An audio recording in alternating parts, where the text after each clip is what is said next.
Time for some more spooky month to continue. This time we're playing Amnesia, a machine for pigs. Another game that I've never played before. All I know about this game is that it's fictional, because Amnesia, but it's actually made by the Chinese room of Dear Esther fame. Dear Esther, of course, being one of the most poetic and beautiful games I've ever played. So I'm surprised I haven't played this before. I've always been aware of it, but yeah, I don't really know all that much about it. It's also scored and composed by none other than Jessica fucking Curry. The absolute greatest of all time. Should we get into this? Let's go.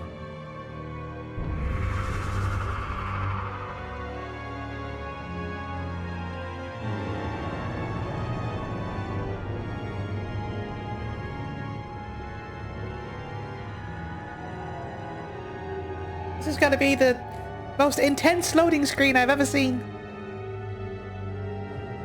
It's a picture of a heart, so where's this going already?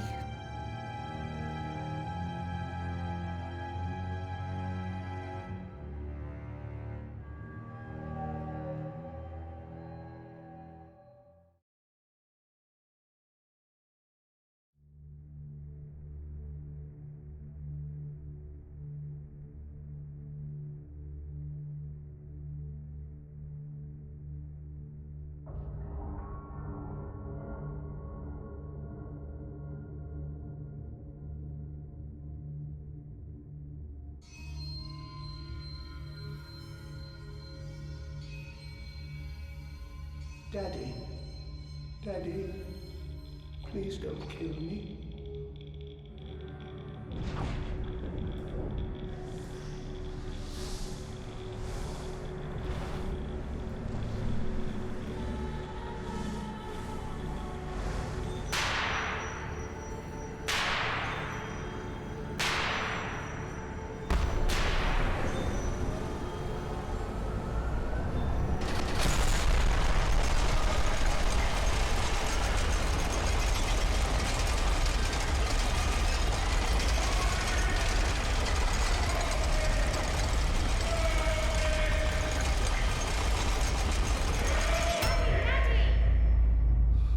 That was the Bloodborne sound effect.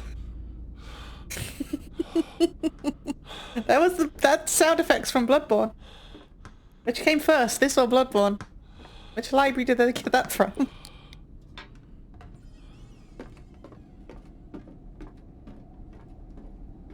My immersion is shattered!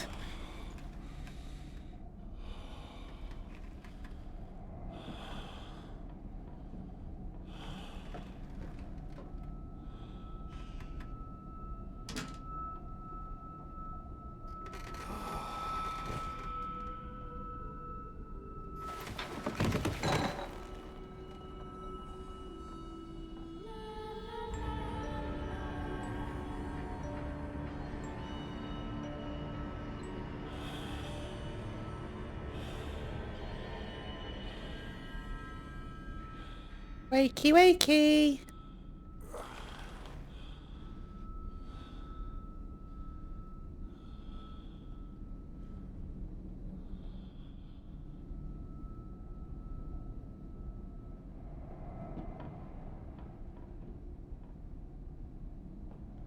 Guess I have amnesia.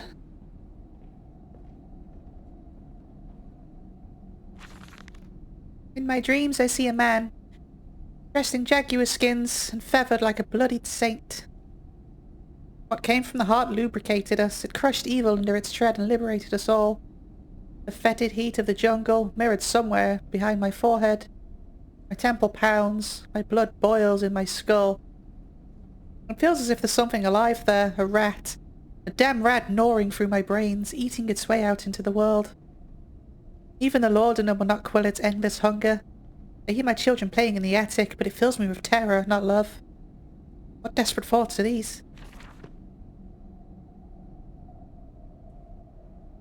I have no footstep sounds.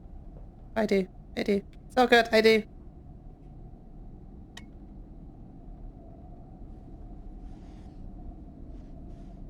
You're probably wondering to yourself, why are you playing this one? Why aren't you playing Amnesia: The Dark Descent?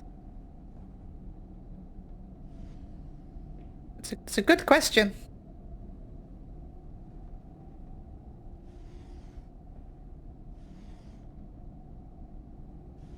A very, very good question. Thank you for asking.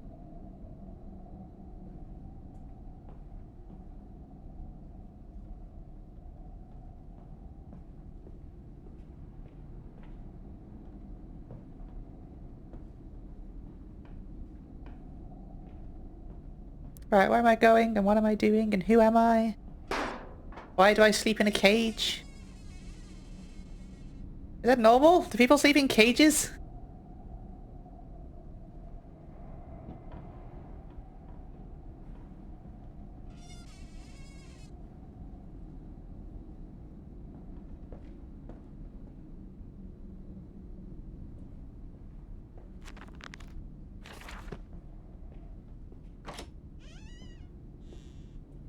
Daddy, find us! No. Creepy. I wake alone to a house in silence. That missing sound of children playing is like a darkened... it's gonna have words like this. A darkened fecund sepulchre, beckoning me to begin a descent into the loam where... This is really hard to read, where surely only bodies may be found. No matter, my children call and I shall answer. I will find them. Gonna have Dear Esther writing, isn't it? Lots of big words. Well, not even big words, just unusual words. I held your hand and watched the blood pool between your legs. You lived long enough to see Edwin, but not Enoch. I will take care of them, my love. I promise you this.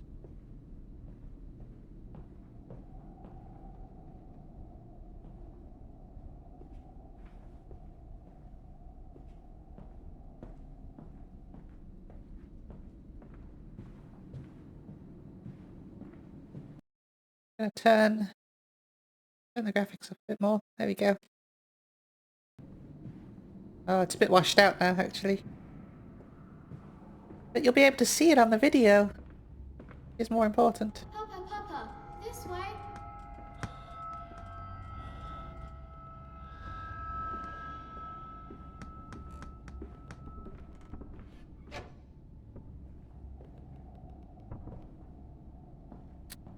Come and play with us, Danny.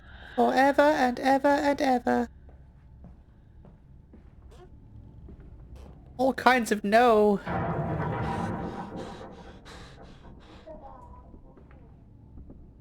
Oh, the attic. Lovely.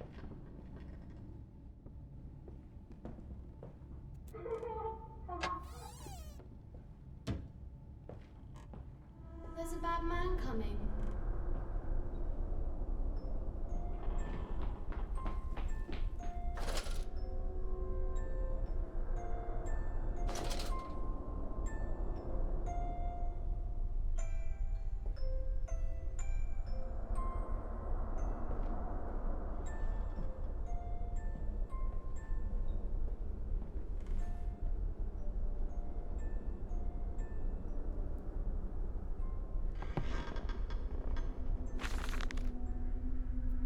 Daddy says there won't be a Christmas this year. He is much too busy. Nanny says we must not disturb him. He is ever so busy.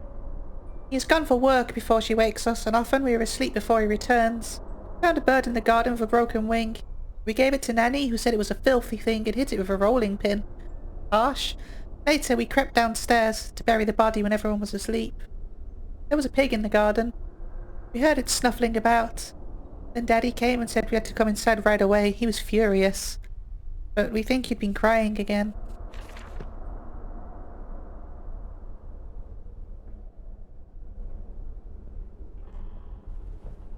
Already crouched. I just come off of Soma, so I know the buttons already.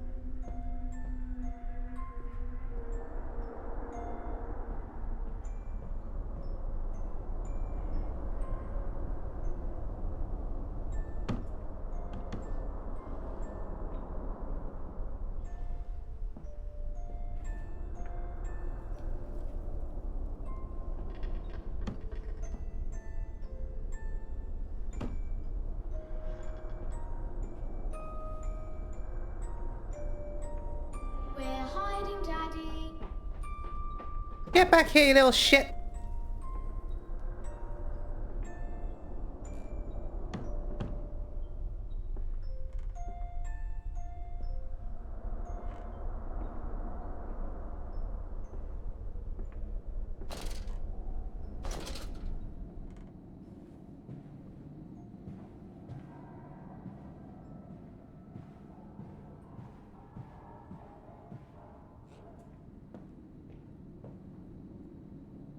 This is a big house.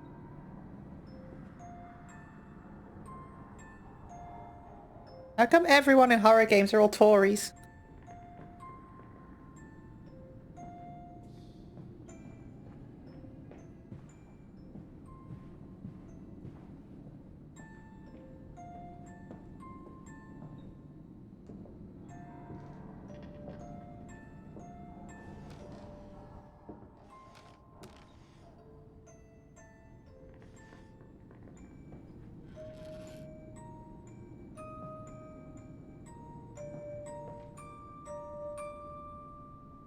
I don't actually find music boxes scary, so it's not really working on me.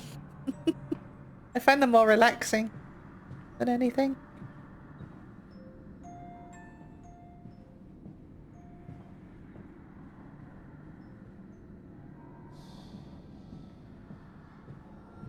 Daddy. Look at the size of this house, man. Fetching huge.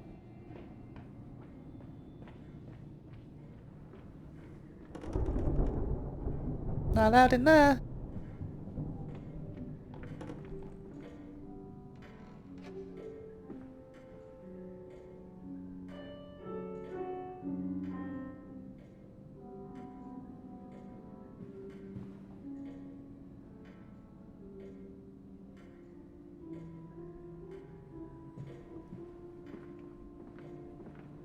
Piggy!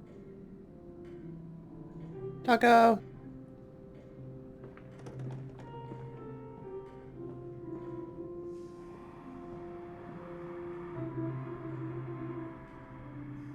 You don't mind if I record this, do you? I find it most useful. Ah, you have one of those wonderful tomated bills. No, of course not, my dear fellow. It's my own design, Professor, along with everything you see. Most useful. You understand, of course, why the ministry sent me. That they have concerns.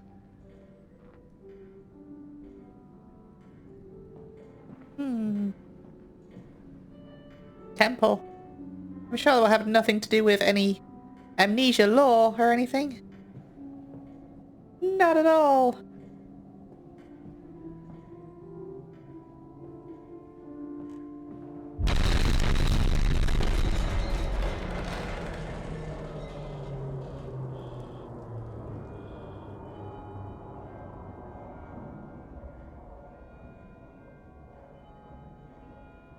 I think I'm gonna need this gun. Again.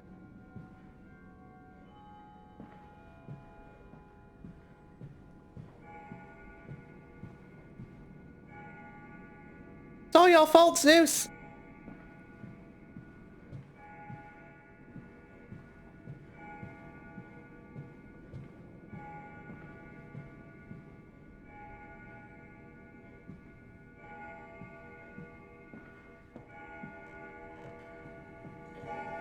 Time me on. Midnight? Maybe?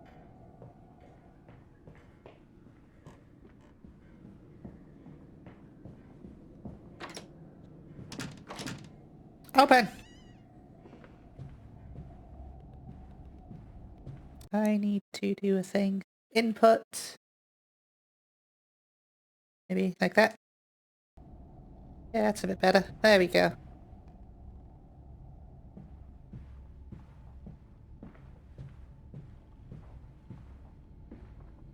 Oh, no lean button. Really? No lean? I need a lean.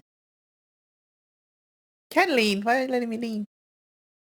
The buttons are like literally the same, apart from the triangle's different. Can lean. Hooray! Hello? Hello? Precious eagle cactus fruit.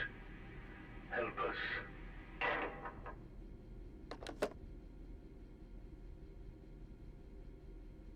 Okay, thank you. Wow.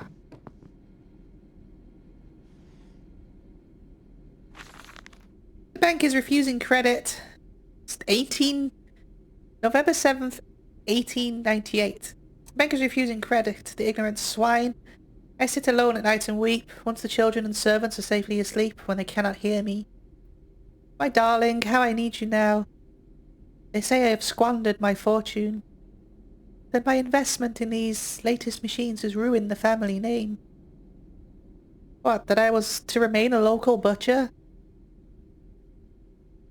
What are these two arms compared to the multitude that can be applied, without pay, without tire, by adapting the mechanisms we find in the looms and the mills? But if the bank has its way, it would all come to nothing. If they come for the house, I swear I will kill them. I will kill them all. I will take my rifle. My rifle. Are you an inventor? Are you like an inventor that's having trouble inventing things? Oh. Did not expect that to be a thing, but okay.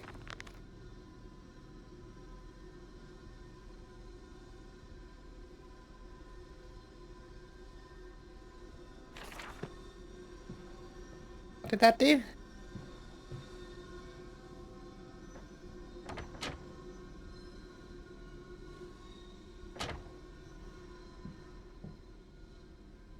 Aha! Secrets!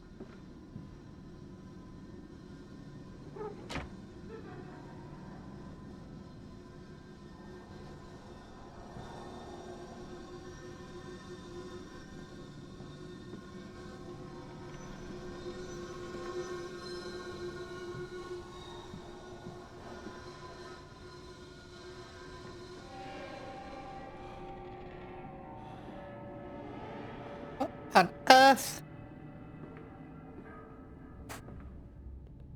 is going on here?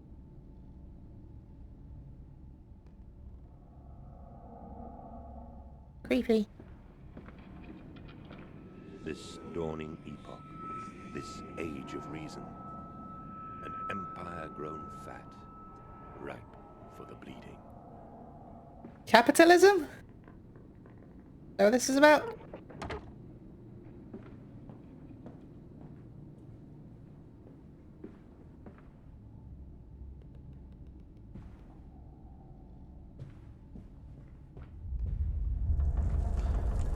My house is collapsing!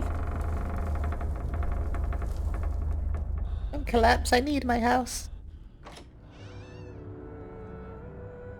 In Lily's honor, a banquet. We will fasten that great mouth down over the chimney and inhale the world and suck the fairies and the nonsense clean from your dirty heart. Yeah, this is definitely written by the Dear Esther people. Very poetic.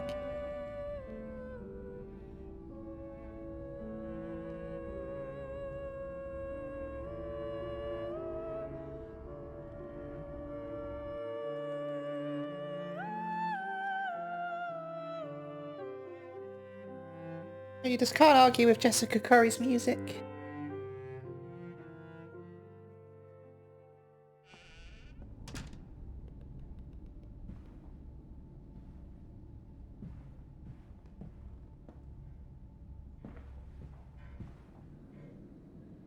Yeah, I figured that out already.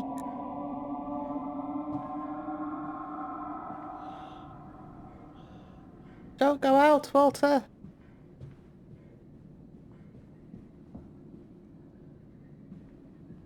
This way, Papa. Come and see. Papa! Chase me, Papa! I will not. Creepy kids.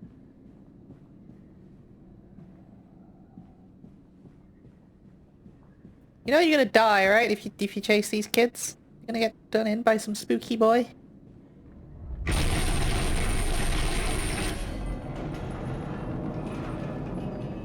Why is my house so loud? Hello.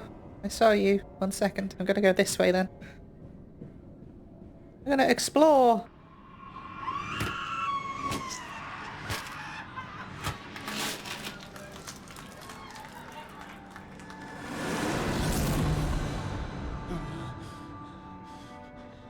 A dining room!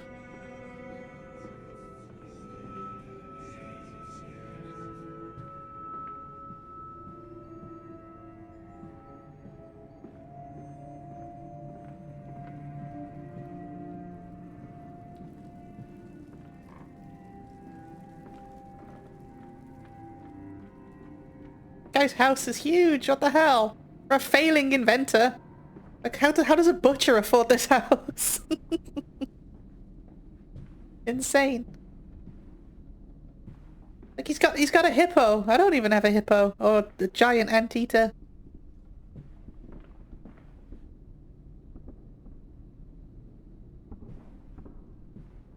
Imagine having a hippo just in your house. A grizzly bear. Grizzly boy.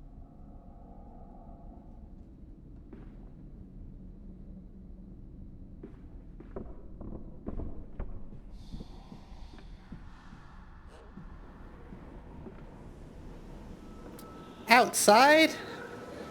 Oh, I'm going this way then. I'm going the other way. 1 second. Just let me get my eyes back. There we go.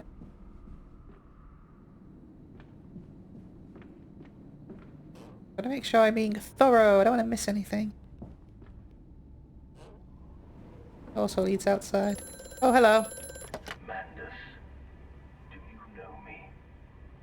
Who are you? Where are my children? Trapped, Mandus. Far below us. The machine is fouled. It is breached. It is flooded. The bulkheads are down. The children are engaged. If you help me, I can help you release them. Restore the power, Mandus. Drain the flooding and restart the great engines. How? Where should I go? Hello? Hello?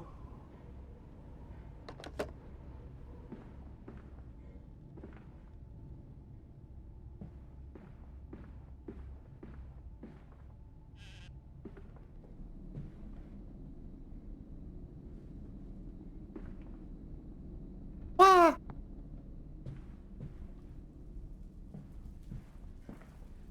I must say, my dear man, you look awful. Yes, sir. I seem to have picked up something rather nasty in Mexico. Mexico. I do understand what you've been through. A lesser man would have crumbled. Yet you have made all of this. Your great factory, your charities. It is a wonder for one man alone. It will all be made clear, Professor. But first, a drink.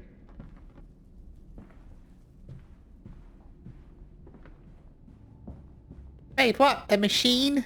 For pigs? Jim really wants me to go outside. I am to have a visitor. The distinguished Professor A. He has come to assert my mental well-being after my prolonged absence from the club, but I'm not stupid. He's here to spy for them. When they stalked the Ripper, he was often called to pontificate upon lacerations and missing organs. And now he comes to me, the Doff and Wheedle, and my dear sir, but you must still grieve, and perhaps just a quick look at your engines, the triumph of the age. He knows nothing of loss, nothing of sacrifice. But to refuse? That would simply poke the hornet's nest. Invite a swarm of interlopers and thieves. I must entertain this buffoon and submit to his intrusion. Perhaps I should show him the tripery, see whether his stomach, so trained by rummaging the innards of clumsily vivisected whores, is strong enough to stare into the real engines of this golden age. I may even introduce him to Jack, or his sons at least. We have stronger locks on the windows now, and we bring their toys to them. What?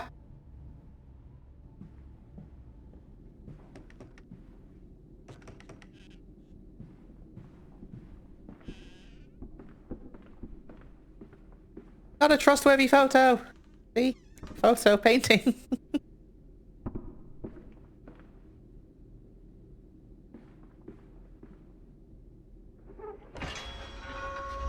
There's so many secrets in this place. Oh, it's blood. Getting real now.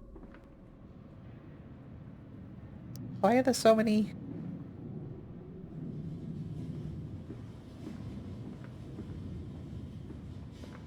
I'm not going to worry about being really thorough, I don't think. I'm just going to let this game happen to me.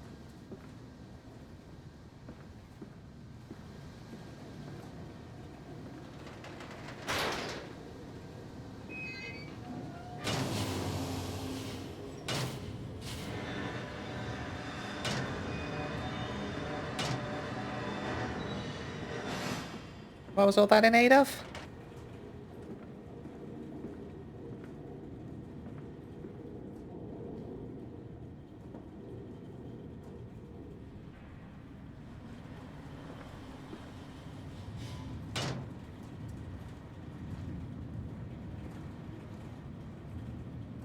Well, whatever it is, it's starting. Is this the machine for pigs?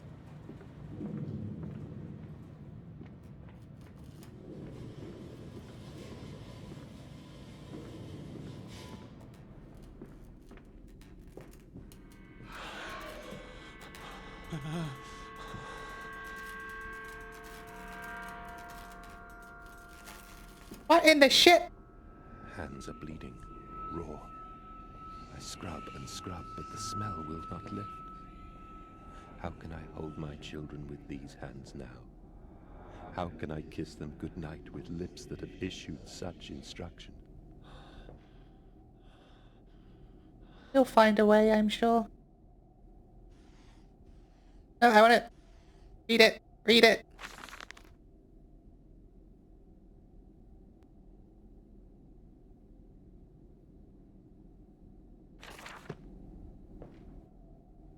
Wah!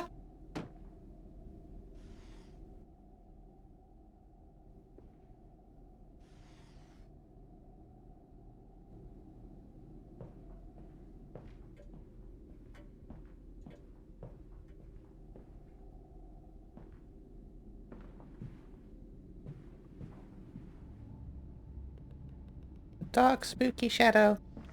Let's go check it out!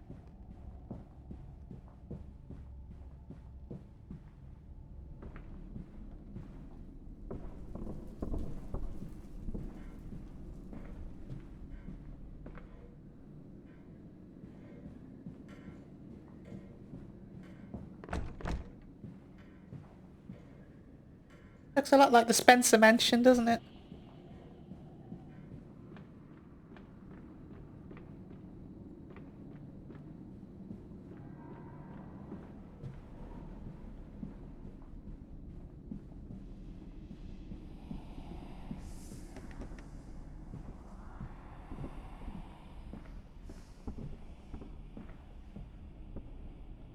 Hearing footsteps all around me. Outside! Right, here we go. Victorian London, I guess?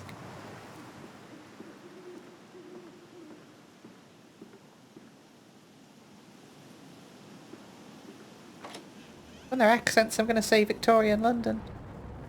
Oh. All this time I thought outside is where I needed to be. Guess not!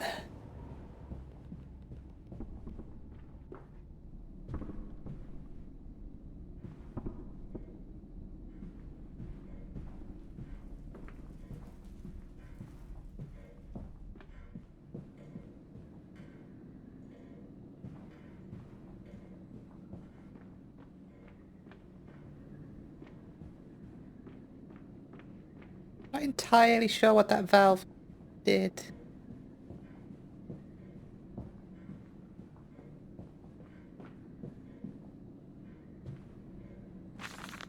Daddy says we're not allowed to play with the animals anymore. We were playing hide and seek with Cook and he came and shouted at us. Just as we'd be hiding behind Mr. Grumpy Teddy. Cook says it's because of the guns in there, but he always lets us... I find... It's not that the prose is hard to read, it's just the font. But he always lets us help polish them, so it can't be that. Anyway, that room is haunted. If you sneak around there at night, you can hear the ghosts in the walls behind the cases. They are often angry. Well, that's how it sounds. I think that's why you can hear them rattling the chains and slamming doors and things like that. We don't like it in there anyway.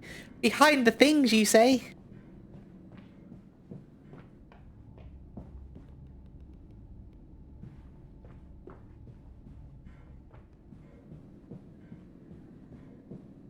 To the animal room!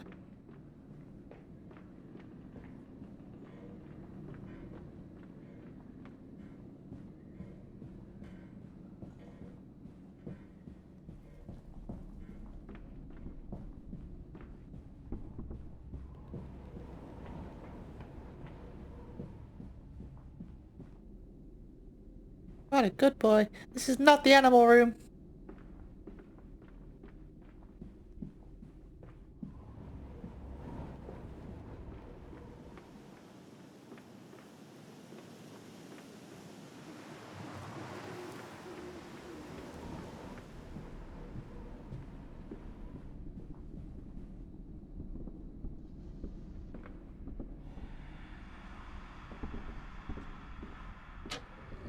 Move! Right. Here we are.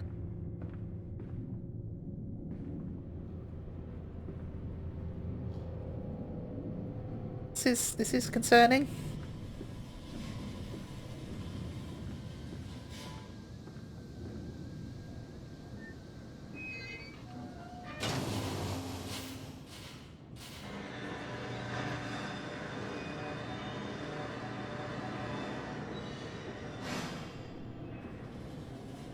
It's just like under your house.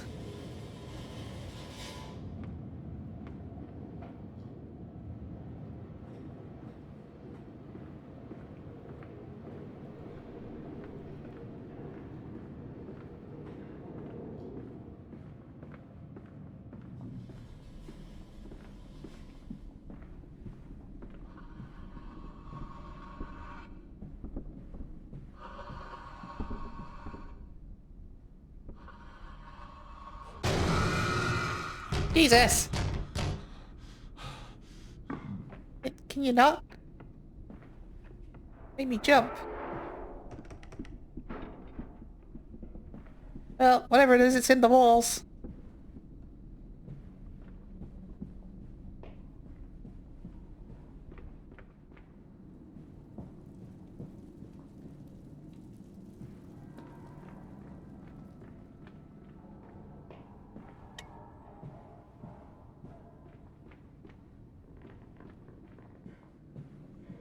Where are we going now, then?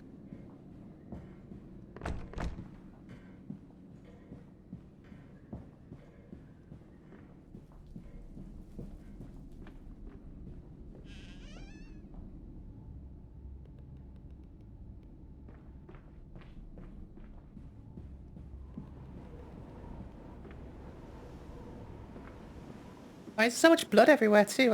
What's going down? What's going down in your house, friend?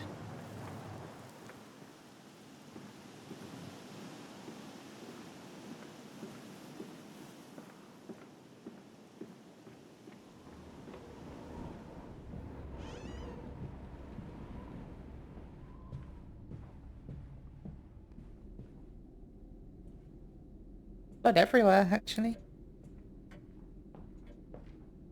What am I missing here?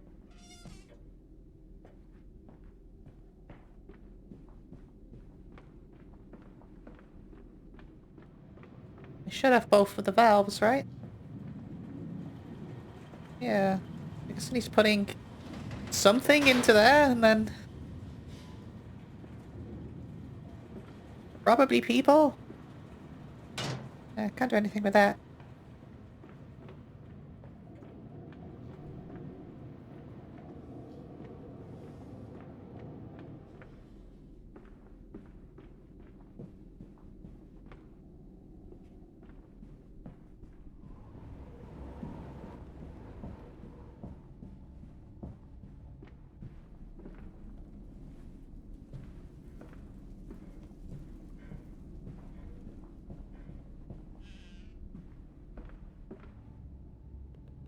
Hmm.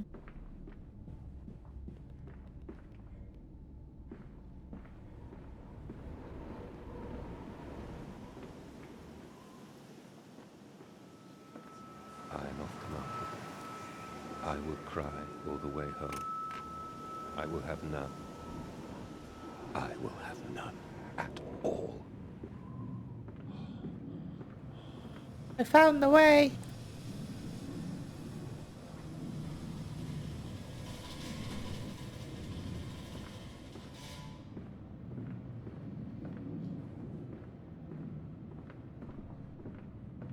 Just leads back here, though. I didn't find the way. This was shut before. What happened? It's coming. Like the creepy children from Resident Evil Code Veronica.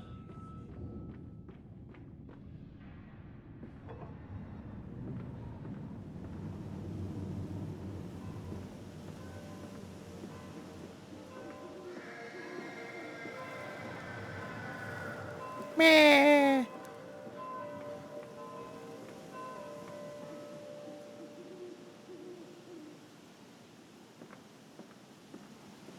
Come and see, Papa. We found an egg. A stone egg. Papa, a stone egg. Found a stone. Oh, it's getting real now, isn't it? Yep. Training wheels are off. Game begins.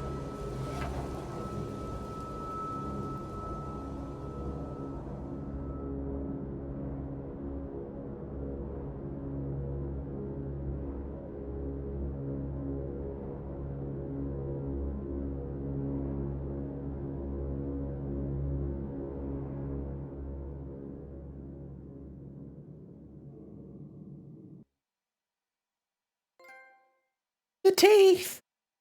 I found some teeth.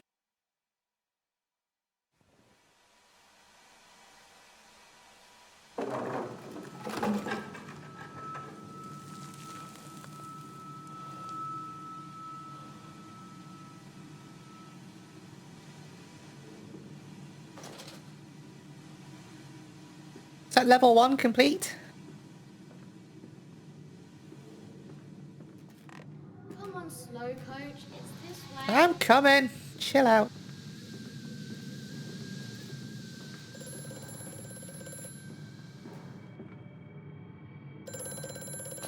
The shaking ground you feel is our attempts to clear the floodwaters. Treachery, Mandus. We were undone. Your children are trapped by this act. You must find them before it is too late. What do you need me to do? How can I find them? Always deeper, Mandus. Through the piston room and into the tunnels. Then find the bilge and flush the rotten water. I will help you where I can. But you must be swift, my little friend.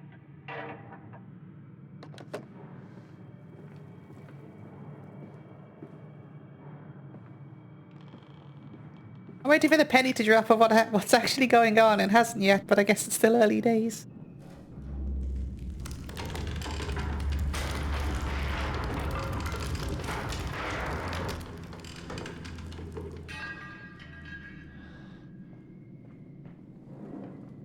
Peril!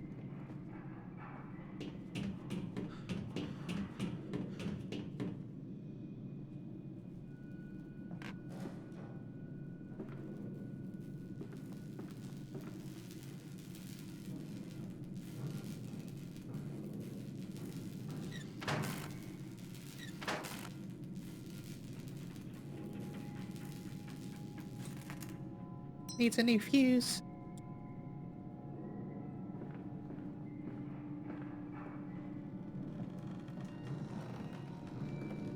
Oh, that was fortunate, wasn't it?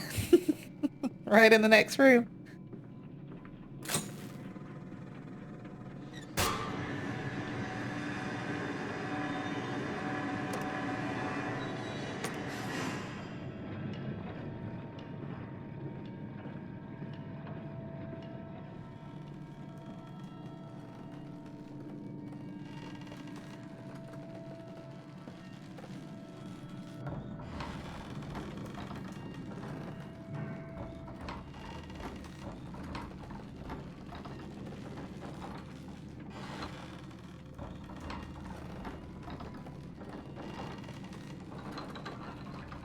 What am I doing here?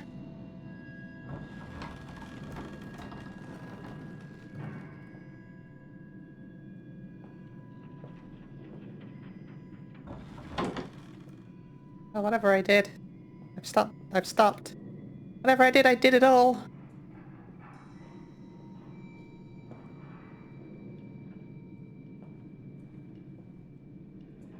Wah!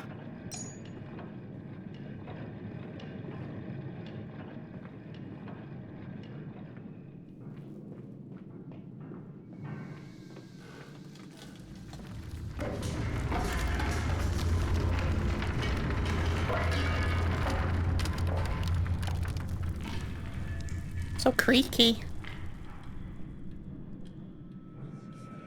bandaged feet and eyes, small bones in the orchard. I have carried this world on my back with its legs about me. Damn this wretched soul. I am given birth to nothing but machinery.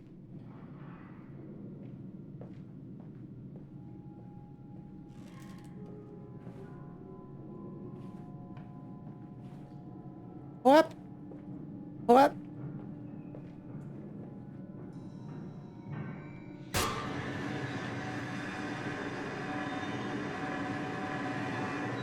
I have no idea what I'm doing.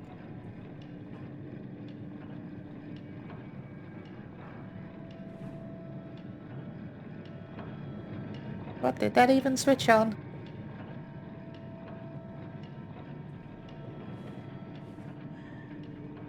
Ow, my face.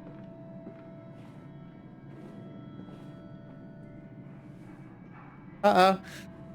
I got myself stuck. No, okay.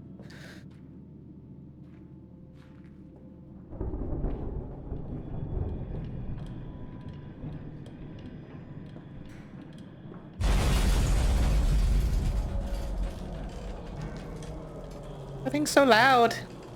So loud and explodey.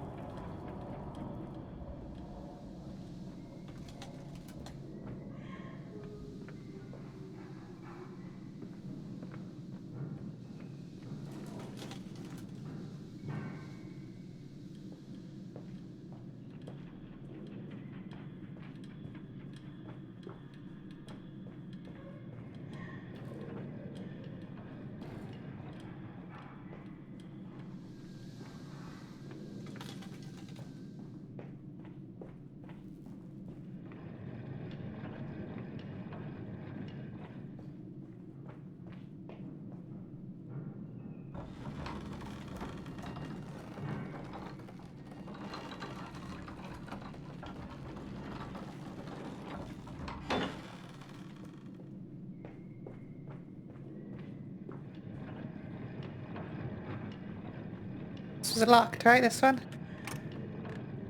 Yep.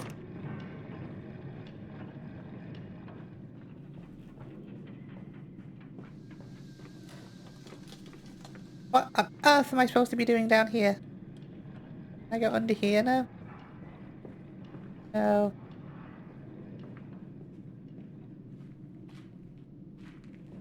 I already did everything up there, I think.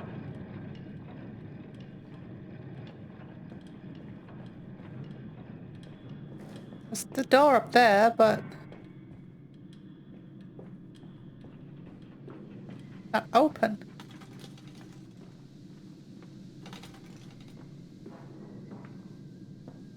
Oh, there's another thing.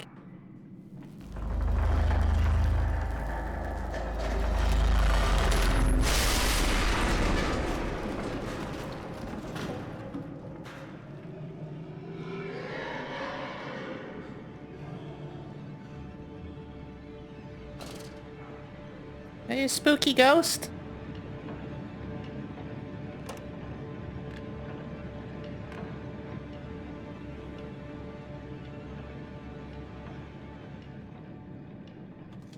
Where the spooky ghost at?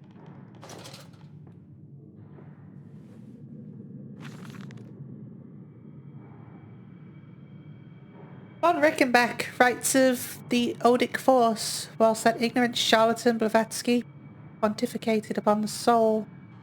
They are both cretins. To think one could strive for such great heights without wading first through puke in the innard, without standing upon an architecture of bones. Montezuma was wiser. But here, in our temples of steel, I have witnessed the severed head of a man, recently trampled to death by a runaway carriage, immersed in the solution of the Brennenburg compound. That's from the first game. Open his eyes and cry, "Oh, where are my legs, sir? Where is my body? We are breaking through the barriers of death itself. Oh, my dead darling Lily, is it too late for you? But I promise you this. I will save our children from death, and if need be, I'll wrench them back from the blackness of this wonderful concoction."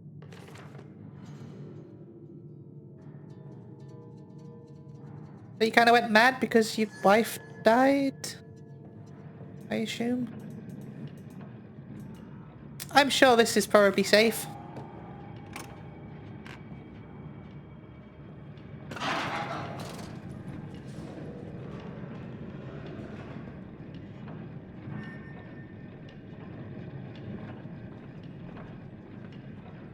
Just get my fuse. Get my fuse and we're leaving. Don't worry. I can carry it with my face. Using my telekinetic powers.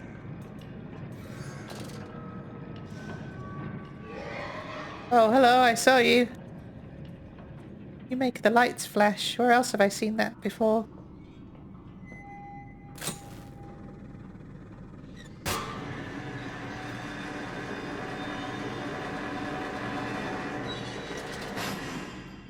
Get back here, you little shit!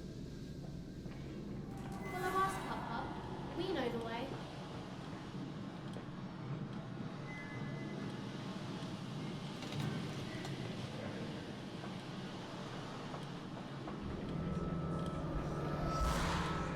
Hold still, for God's sake, hold still, child.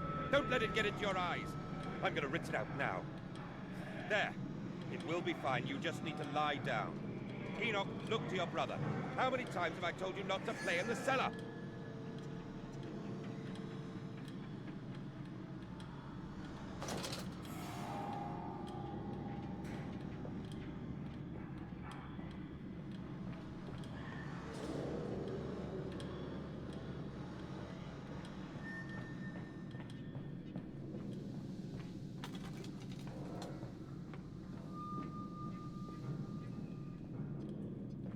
I told you he'd come. Extraordinary. Quite extraordinary. And you built it all to go. It is wonderful how tragedy focuses the mind.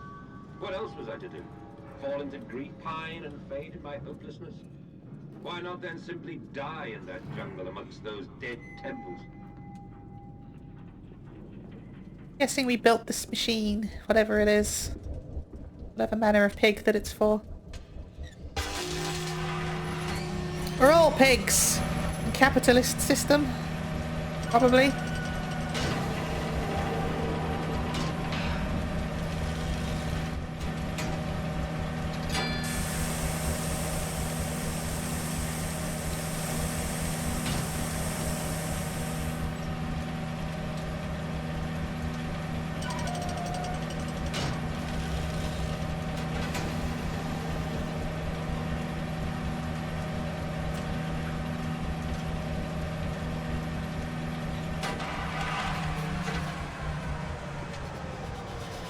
I did it! I pressed the levers in a certain order.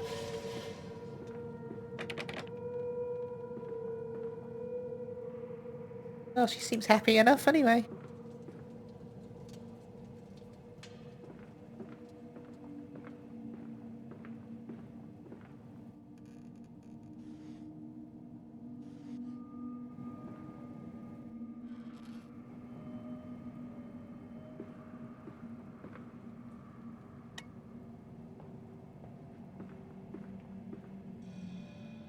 Sure hope my lantern doesn't go out.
How pleasant. So pleasant.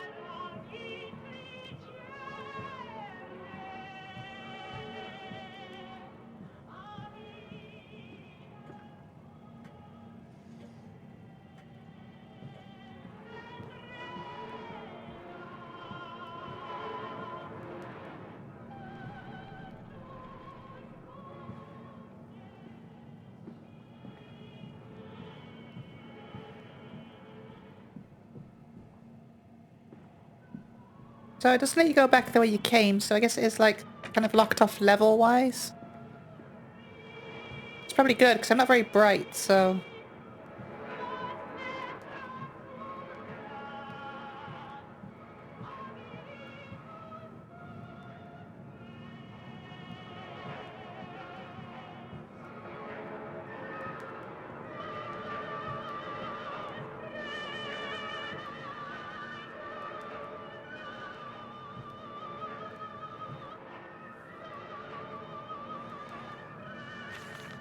In America, they talk about building their cities to the skies. To me, this seems folly, but perhaps it's simply a case of a nation founded with a history of its own, without a history of its own. We walk upon our histories. They are compacted into the very loam beneath our feet. The engineers we employed talked of this. They talked of how, when building the underground trains, they would often come across older tunnels crisscrossing the capital. What palaces lie buried beneath us? We are digging, excavating, and reappropriating what we find. At the center of the planet, my architect tells me, there is a great iron ball. It's the egg of the world. It's good writing, though. I do really like the writing. Teeth! Eyes! Stuff! Teeth! Ah!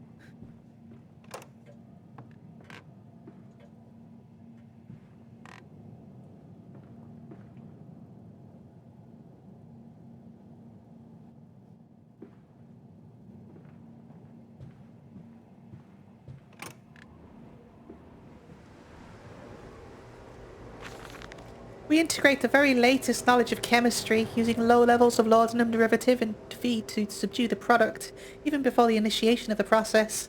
This means that when we drag them from holding pens onto the line, they are less likely to panic and damage machine components, or the products or themselves. This section of the belt is sheathed in rubber and kept well lit to maintain good spirits. We've actually found that the intelligent placement of gramophones and simple acoustic amplification tubes around the line means we can use music to further soothe the product. We find Debussy particularly effective in this regard.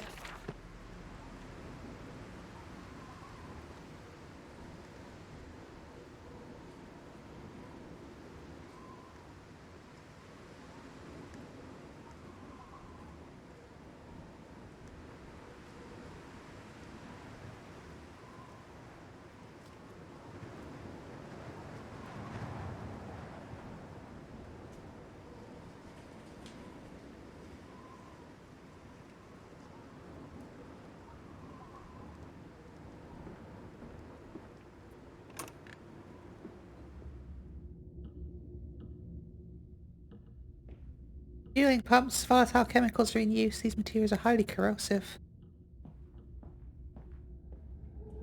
But my suit will protect me.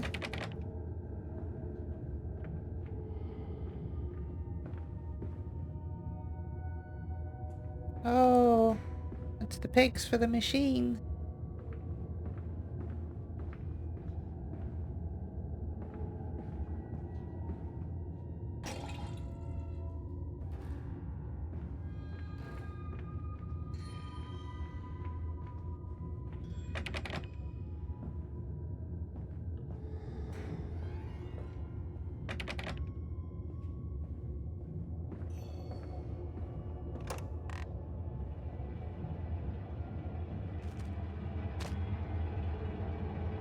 Do you mind?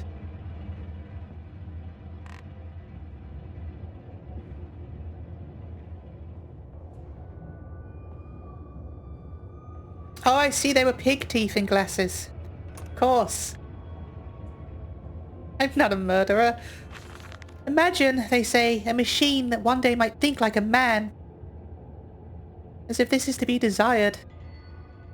One might almost boast of creating a man who breeds like a pig, men and women upon all fours, rutting carelessly, ejaculating their filthy little missives into the streets.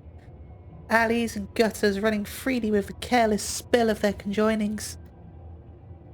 Dude, you really do not like people, do you? This is reminding me of something, but I'll let it confirm it to me first. The air thick with the whimperings of lust. I don't think this is about capitalism, I think this is about something else. But yeah, bodies streaked with their own emissions. We've created a world where man is so utterly debased he will spray his seed over passers-by, and yet this is the condition Babbage aspired to. No, this is not the machine we seek. Such an entity would be nothing less than a deity, and would fall upon our knees and worship it. We shall not carve gods to bitter and fornicate. They will exist to clean the world and let us free. I reject Babbage as I reject these men of government. Let the pigs copulate in the gutters whilst they can. We shall scoop them up and ease their ascension soon enough. This dude does not like people. And he said a few things that remind me of like some other philosophical stuff that I can maybe get into if it's relevant. But I'm already seeing a lot of dualism in this game already, even at this early stage.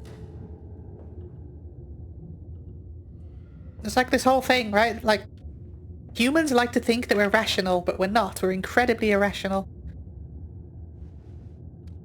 We're incredibly irrational, and a lot of our existence is based around trying to rationalize our progress through the world. There's a philosophical standpoint that I could get into if it's relevant. We will see.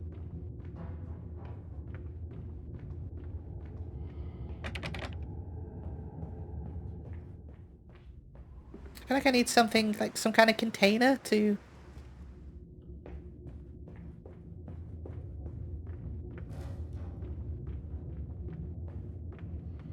Like some kind of container, right, to put here? I can put some fuel in it.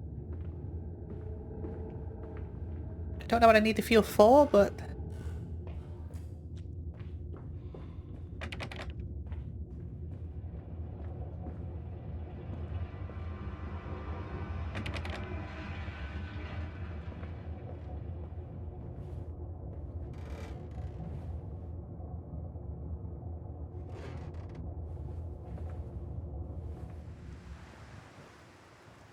Outside again! Hooray!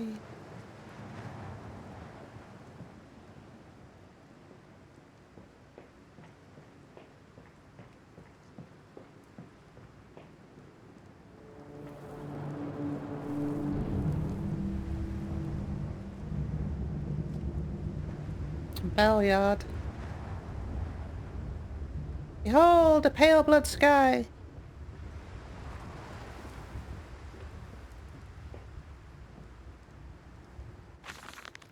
How in blazes are we supposed to meet these damn schedules if the basic equipment we are provided will simply not perform its designated function? These cursed newfangled trucks will only run a fraction of the distance my old nag managed before running out of stinking gasoline. The gaffer says it's fine, and there's plenty of pumps to refill them outside the factory walls. You end up dragging a blessed tank from the truck to the nearest one to refill it. And the one in the storeroom is empty again. I can't be turning that crank handle all day only to find the tank is empty. Well, sod it, says I. Enough for a night, and to bed I go. Not like anyone needs access to the bleeding graveyard anyway. Harry, if you get this, I'll meet you in the dumps in Templar for a jar.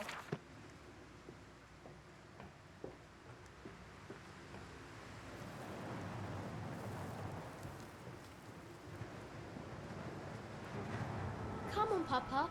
Let's climb this one. I can see more pictures at the top.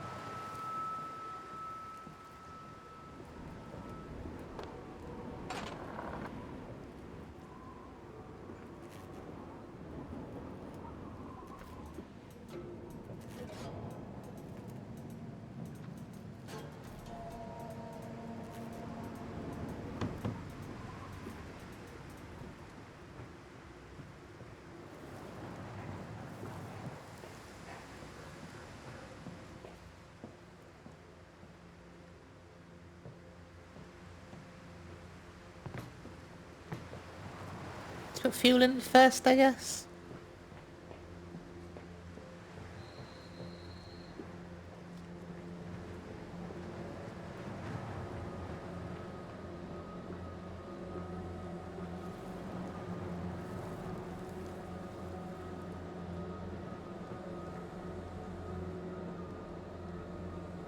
Some Eraserhead ambience going on right now. Good. Real good. Oh, he's back in. Oh, it's around here. I can't see that frickin' thing in my face.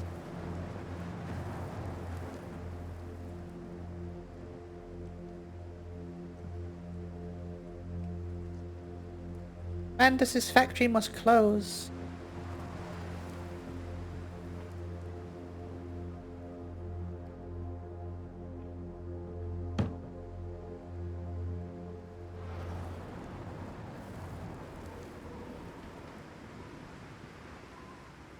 There we go. Now where did I put that thing?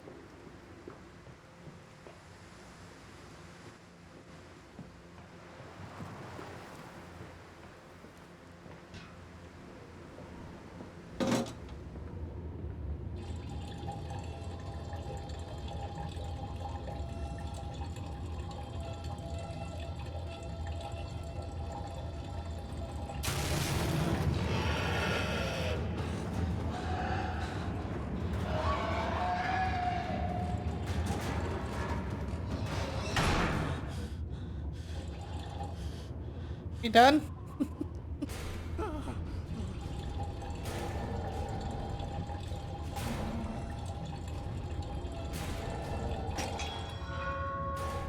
Run away, Mandus! It's the consequences of your actions!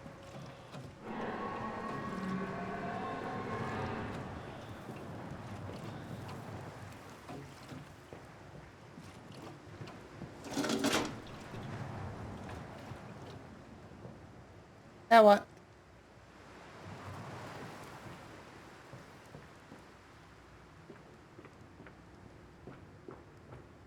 There's a pig in the way. Oh, it's old-timey, isn't it? Yeah, I remember.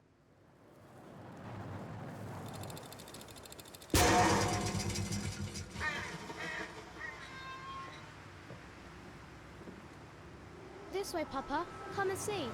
Will it hatch? Can we take it home? Yes, my darlings. Of course we can take it home. Yes, my darlings.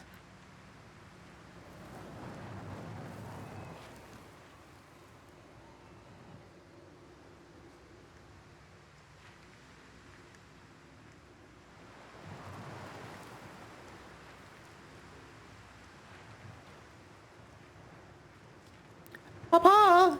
Come and catch us, Papa! Can we take it home?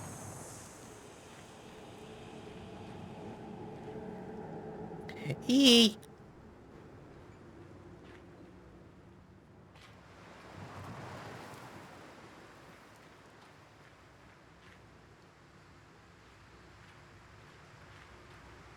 There we go.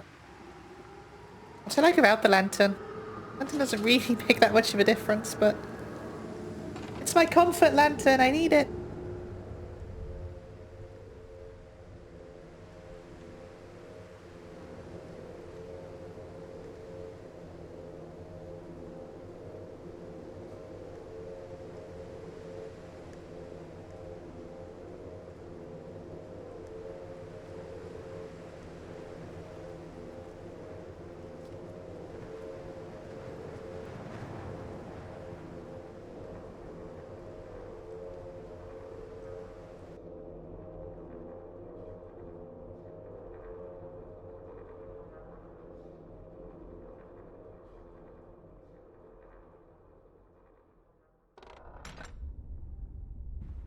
This is more like Amnesia that I remember.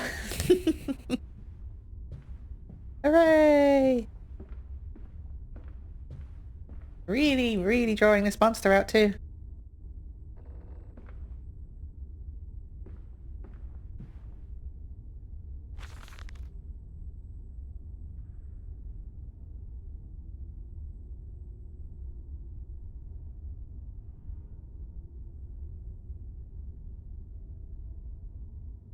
Twin candles, bent to the will of the central saint, casting their light to the corners of the chapel.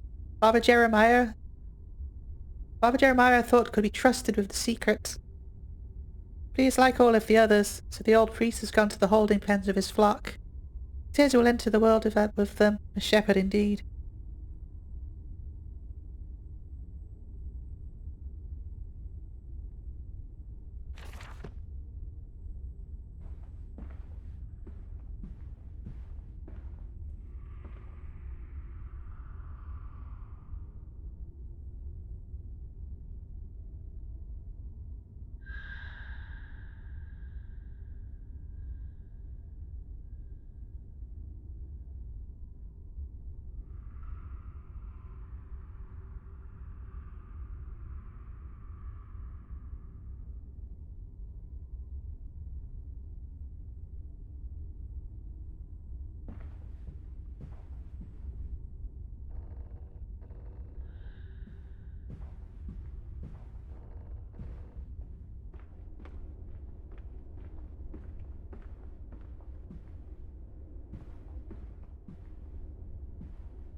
That sounds so cool.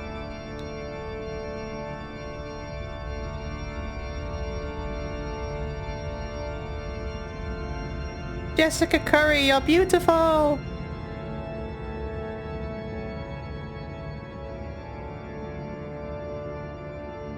Oh man, okay.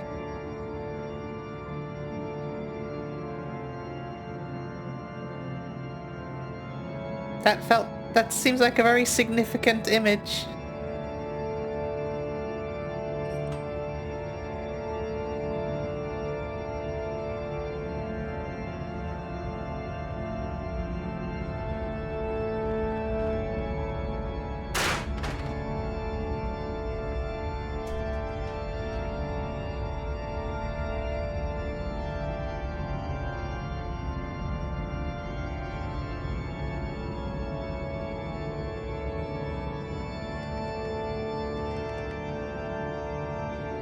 Do I need another candlestick?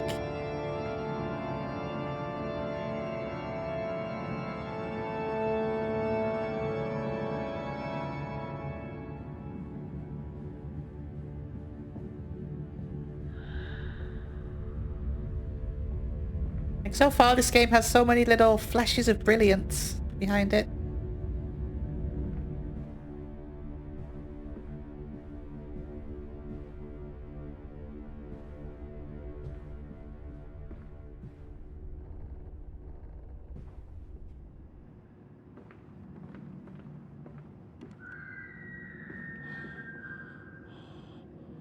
Found it.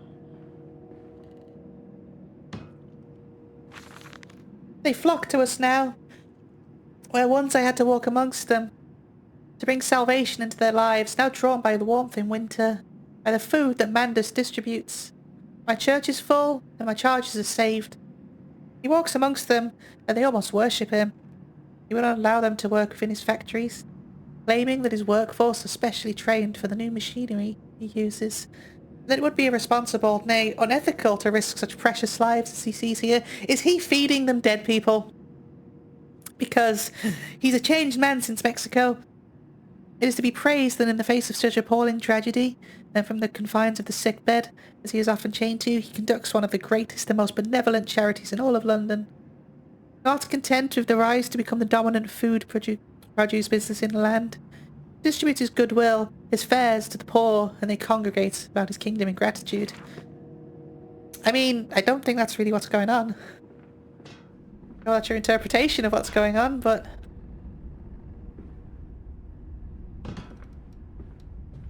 Mandus doesn't seem like a very good guy to me.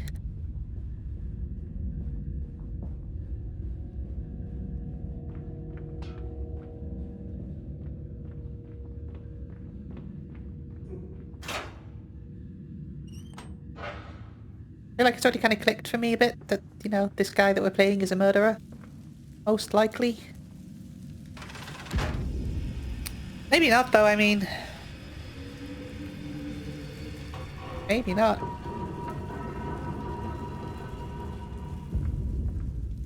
Oh, secrets!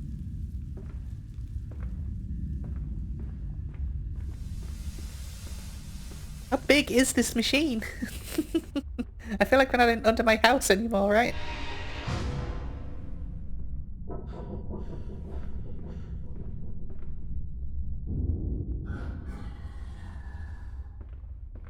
Is there a piggy down here? Are the monsters like big giant pig things, I'm guessing? I don't know. Listen, Papa. Hold the egg to your ear. You can hear the sea. Papa! I can hear the ocean!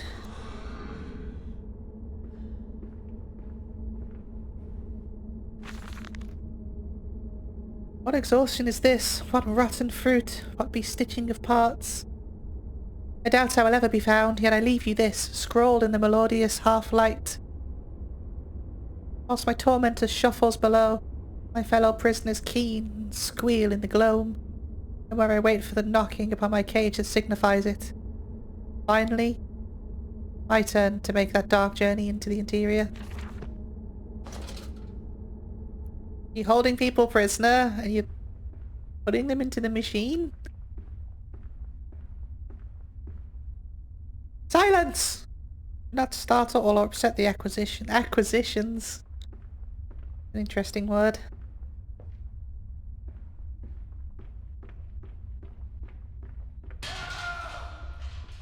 I know.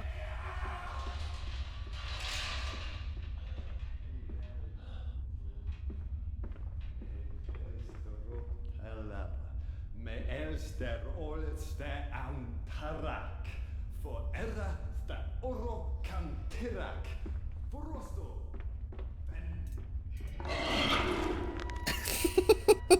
It made me jump. There's a pig. I don't know if it's a friendly pig, but it made me jump quite a lot.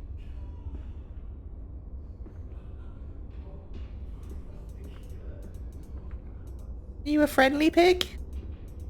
Are you an unfriendly pig? Guessing unfriendly pig?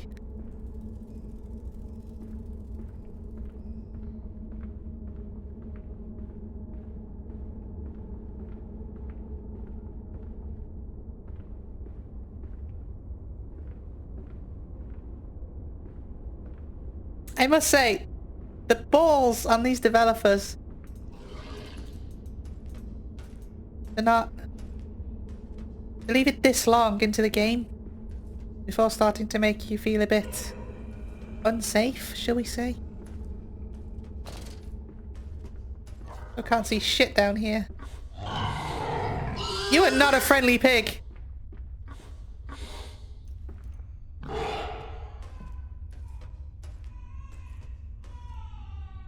There's a baby down here.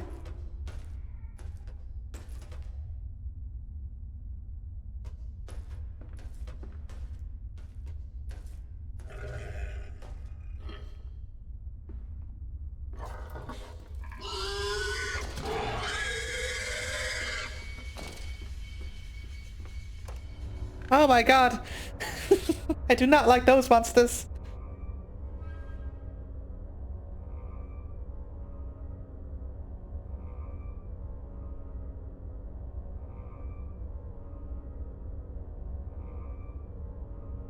Oh, that made my heart race a little bit.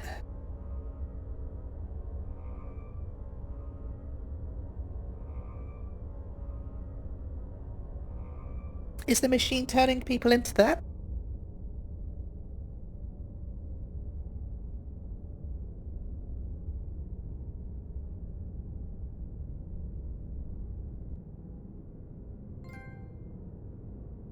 The throat.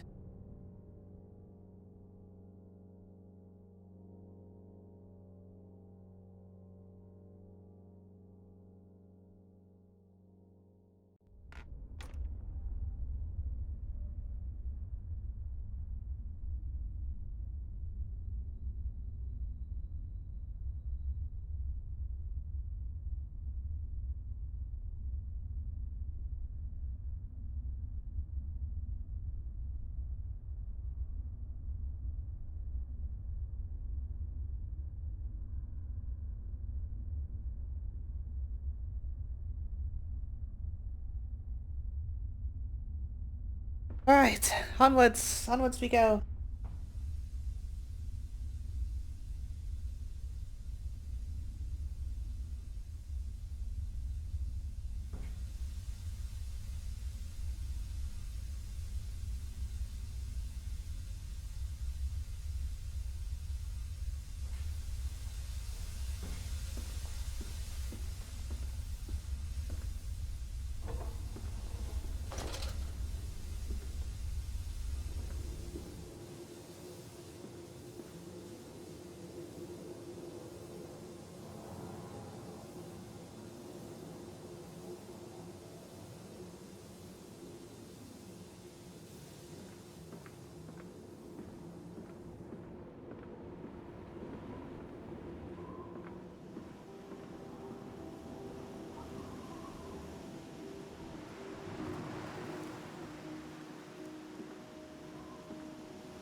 Jessica Curry is the best.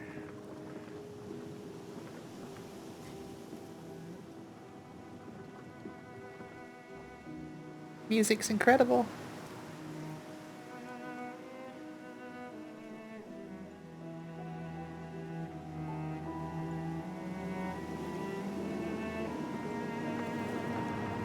Oh man, this soundtrack's really good.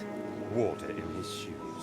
Always the water, and the sparks of the embers of the wheels. It's too bony! It's too damn bony!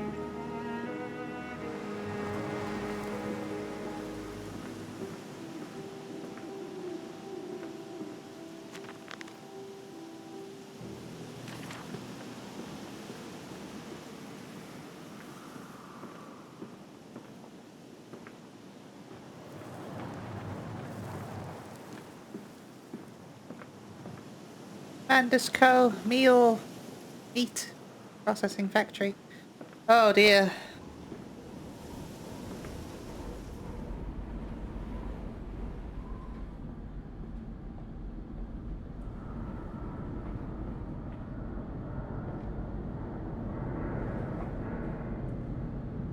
These men, Professor, these so-called men of vision, they would shackle the masses to a wheel and turn it till their backs break.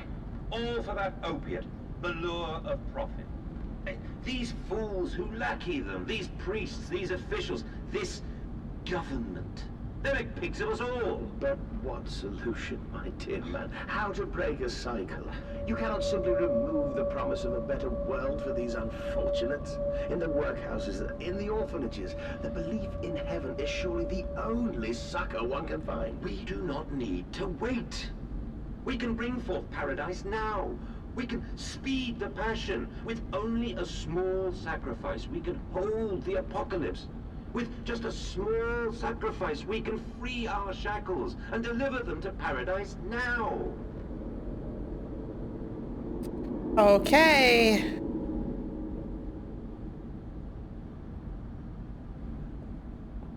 Blood breach. Emergency shutdown in place. Piston rooms.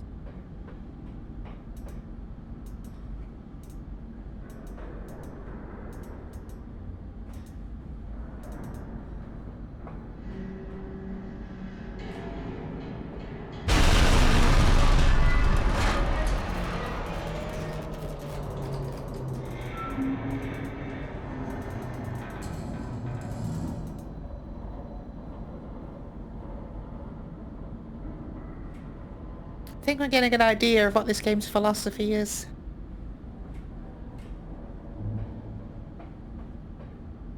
I'll probably talk more about it when I get some, like, concrete confirmation.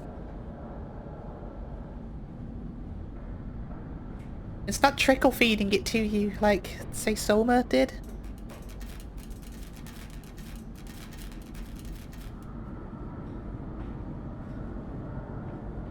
It's definitely leading up to something.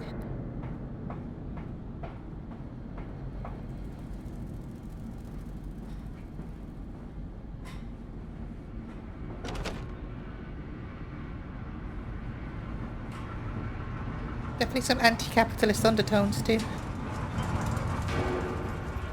I'm not sure that's exactly what it's about. Each compartment is ergonomically designed with a feed trough at one end, so the product naturally settles into a position ready for the stunning arms to connect to the skull. Are you talking about pigs, or are you we use the natural static charge built upon by the friction of the carts against the belt to build an electrical charge, which is contained in a glass vacuum canisters at the sides of the stunning arm mechanisms and delivered along the stun arms via copper cabling. We have observed that the artificial lighting contained within these canisters seems to calm the product further. Post-stunning, the line tilts sharply to the vertical, the physics of which tips the stun product upwards to fall directly onto the hook of the bleeding line. This hook passes normally through the haunch or thigh of the product, and from this point we dispense the belt, and instead initiate a channeled floor, which creates a funnel allowing blood and byproduct excretions to collect and run to the fluid collection tanks. Hear me, Mandus. I am compromised. Our contacts must be brief and occasional. Beware the wretches who populate this compound. The way you seek is under the pistons. When you meet the saboteur, you will understand everything.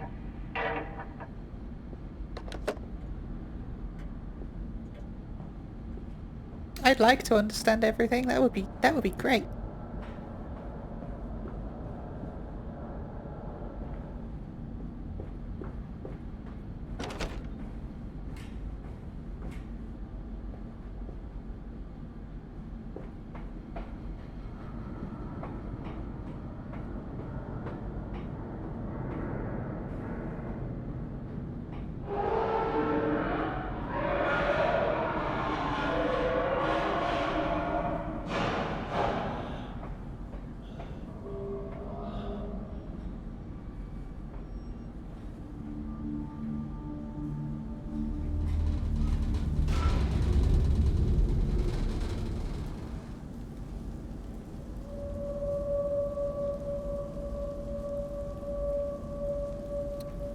Okay, what do you want me to do?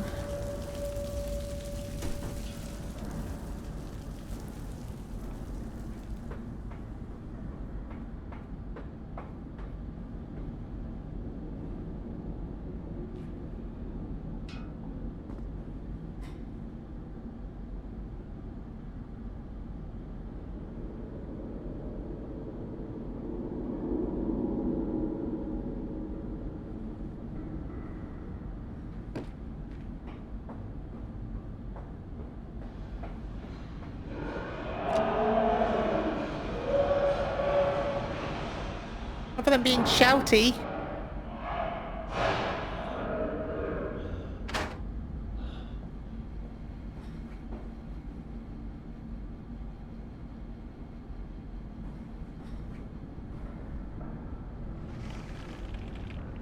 I don't need fuel, right?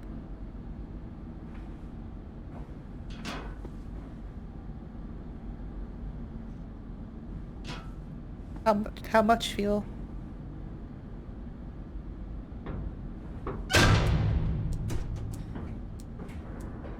That one's a number 3.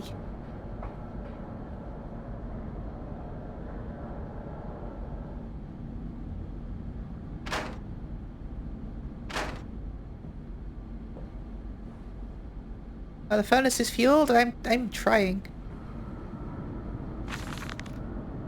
A series of collecting vents have been installed along the ceiling at this stage of the line. In the process of stunning and bleeding, the product often expels stinking vapours from its digestive system, which can be collected, condensed and used in the methane boiler to drive the engine as a whole.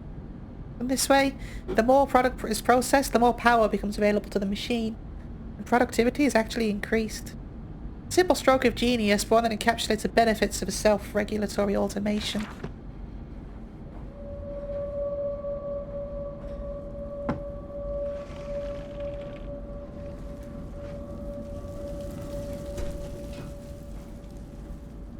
Number 4 is active.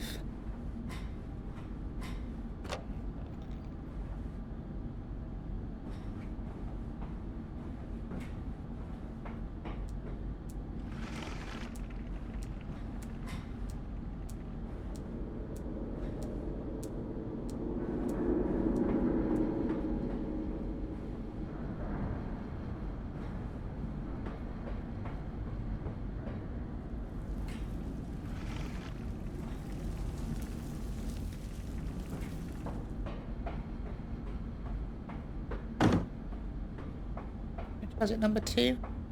Yeah, number 2.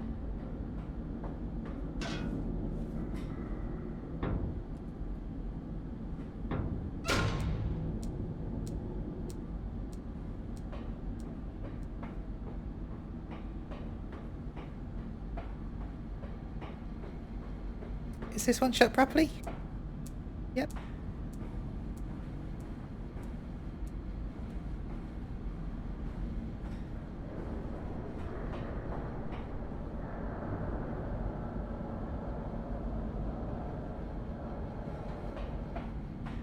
Just number 6 then.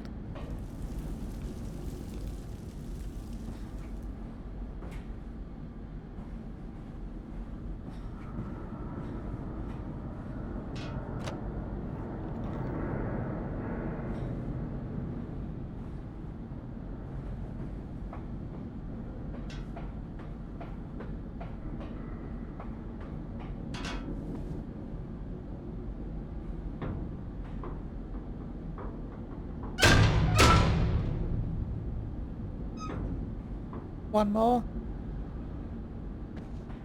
The puzzles aren't too involved on this really, it's just a bunch of physics stuff. Pretty much.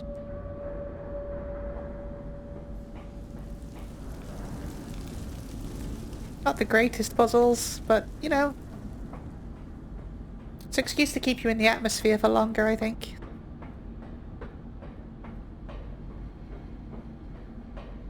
But everything? No? What am I missing? Everything's fueled. Not ignited, but fueled. Do I have to press the button? Oh, okay, I have to press the button too. I thought the levers were going to do that.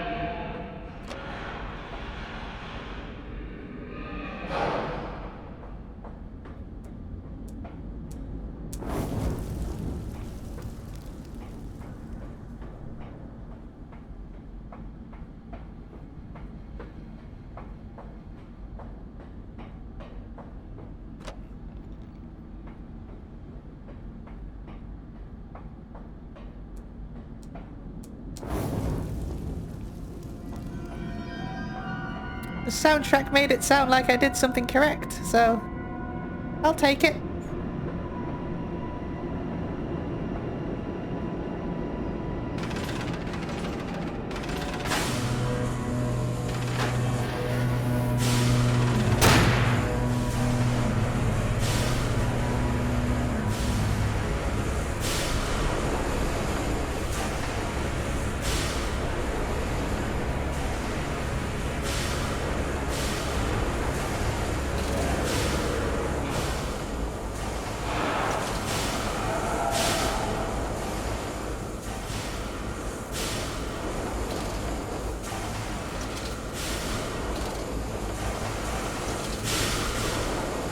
Should I really have done this?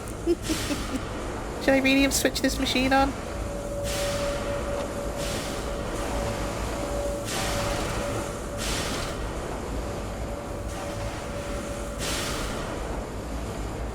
Not this way. In the pig direction, of course.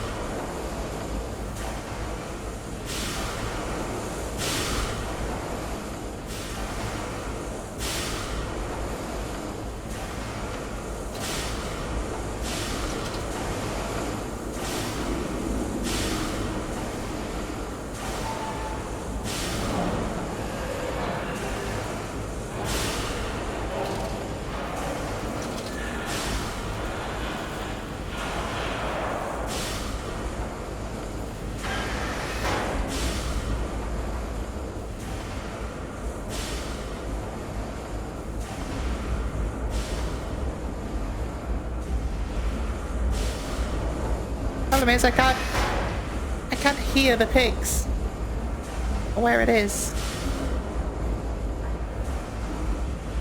which is the problem. That's what's freaking me out.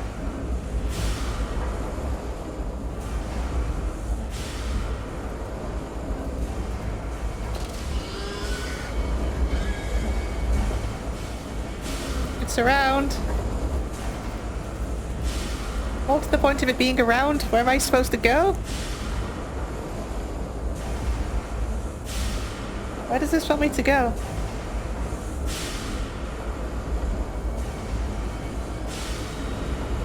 This way?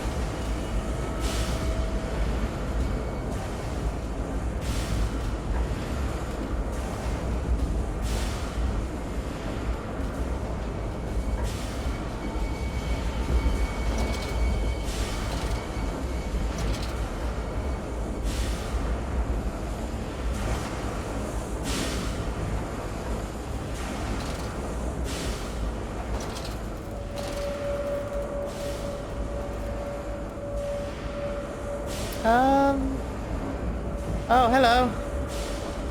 You are right there. Let's go this way instead.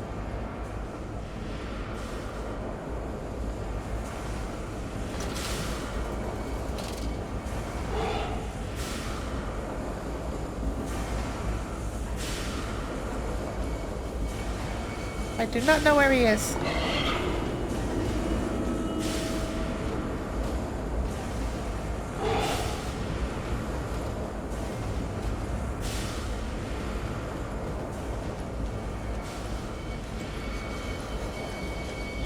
Let's just hope he doesn't get me. He got me. Run!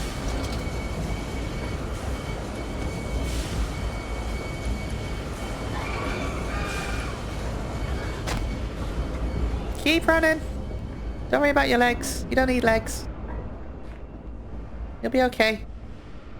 Maybe. There's the off chance that you might be okay. Probably not, though.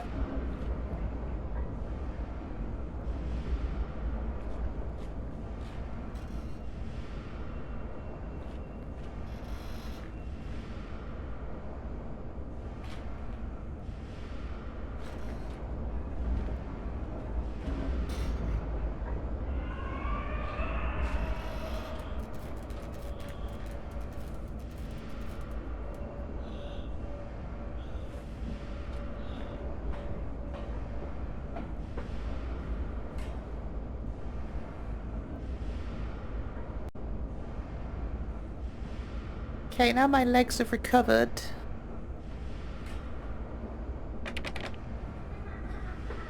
Stop laughing at me! Trying my best.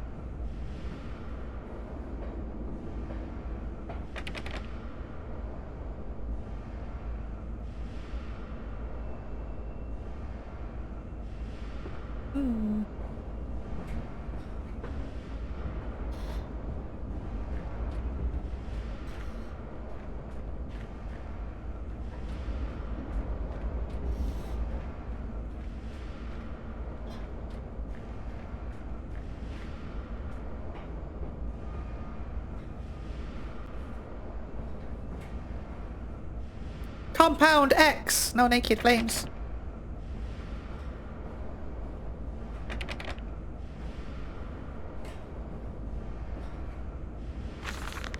The crate arrived this morning.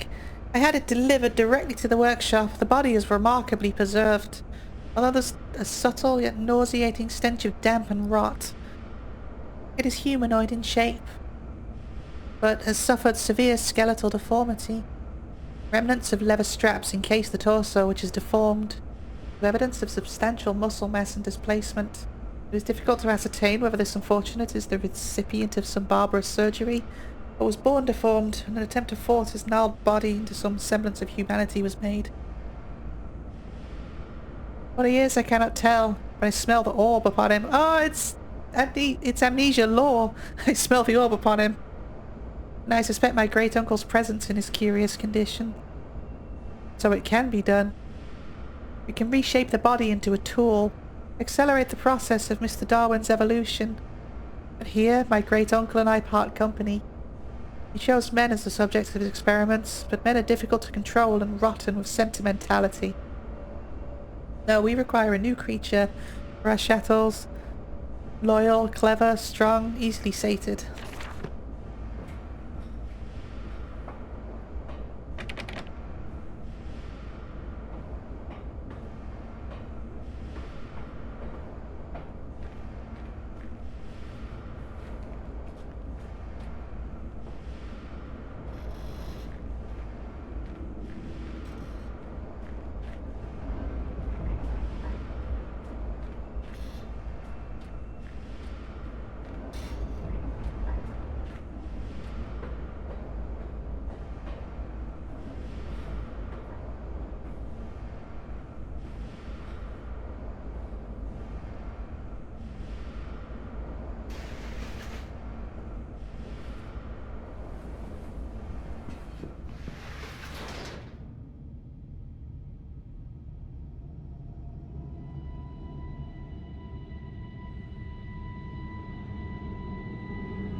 lands nearby.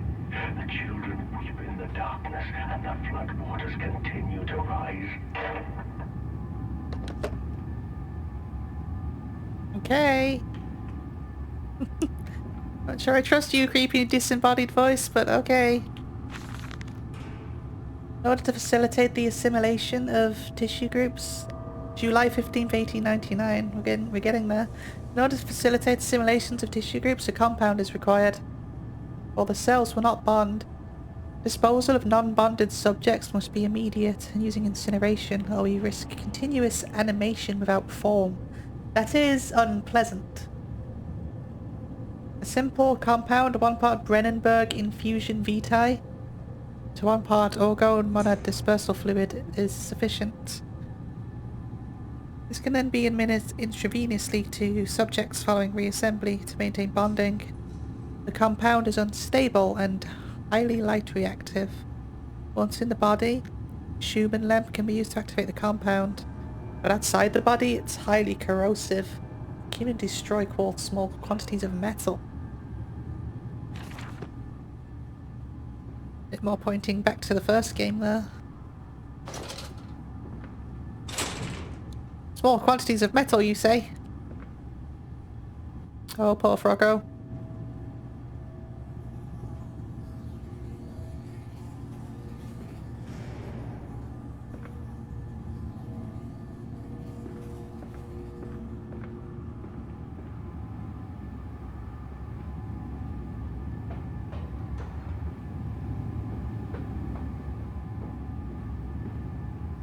Of a temple.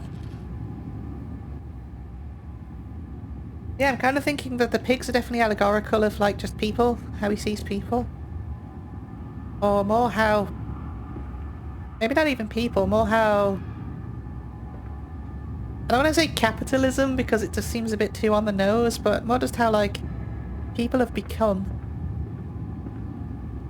Like you're talking about how they're going to make pigs of us all. Like at first I was thinking it was some kind of capitalistic allegory, but I think it's more of like a classist one. We're all pigs. They've made pigs of us all.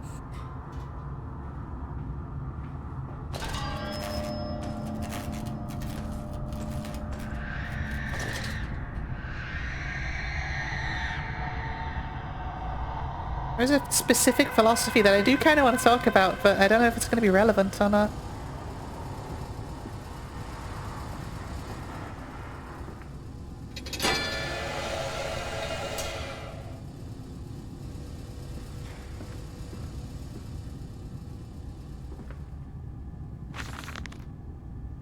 Inflamed it is, burning it does, bleeding from each hole, fore and aft, leaking down my legs, blood and excrement. My lungs are in my vomit, I pass clots of my organs now onto the filthy stone. Drink this, he says, and I did drink it, I did do that, because of the changes they ripple in me.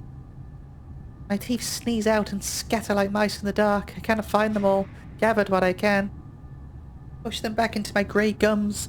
My fingers, but the nails are all weepy and falling out. That's painted a picture, hasn't it? Drink it, he says. It'll help the running of the fever. But not us all can take the change. On the other table, a beast under a blanket. I never wanted to see that, but he drank it too. He passed it under the blanket and I heard it drink. Dear God Almighty. How can a man shit so much blood and still live?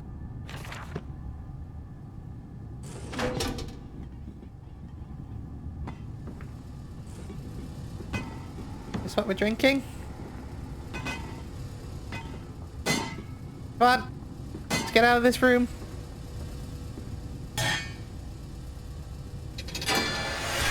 Soup.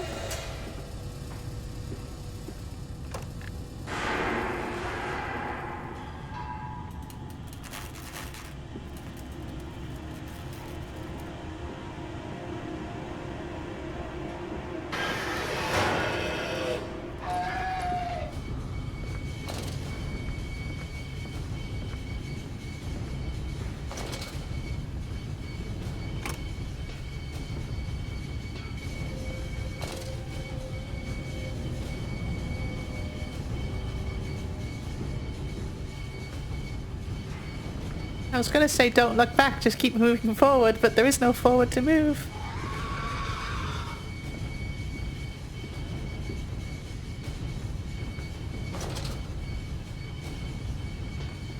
Fit through.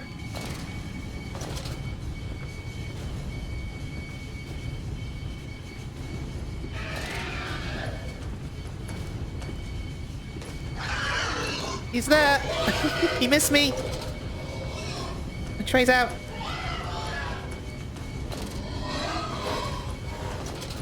There is no way out. I'm stuck in this freaking place with him.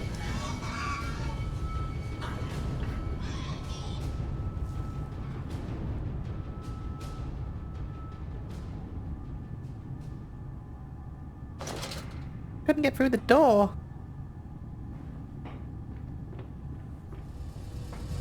Really, I didn't try hard enough.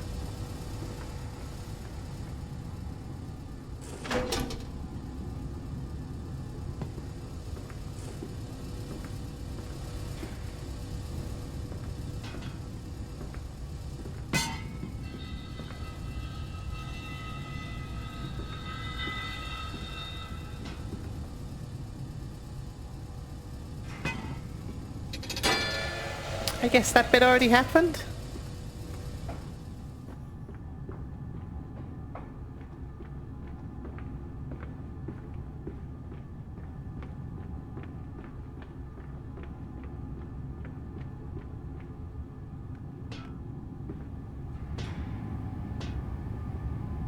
Oh yeah, instead of force it open, okay. Does it just despawn the enemies when you die?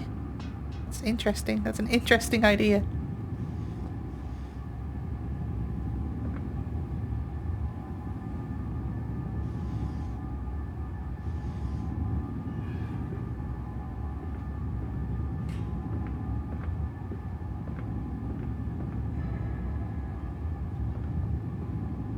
What was I even doing with this?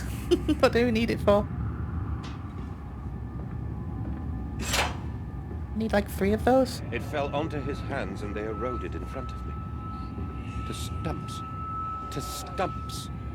Next time we will use an equal mix of infusion vitae and orgone disperser. No, no, just take him out. You can dump him in the river for all I care. To shreds, you say?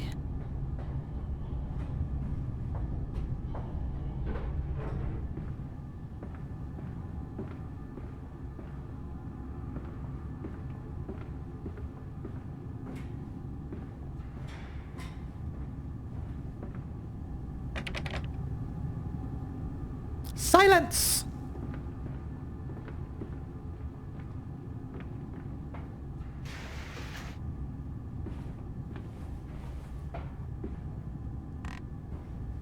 It's interesting that the enemy just despawns when you get caught by it. It's like, it's always a thing I've had with these fictional games.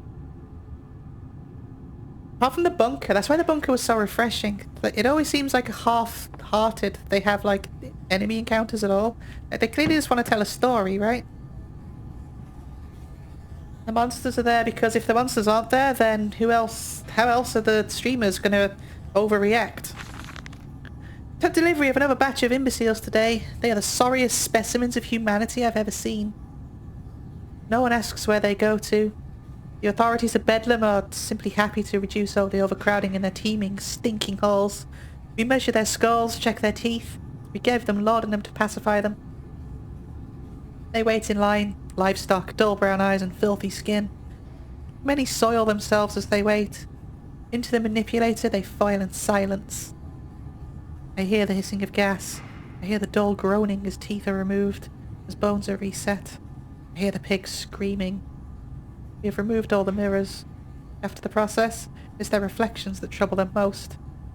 Afterwards, when they sleep, I walk amongst them. My children, I whisper to their dreams. You are my children now.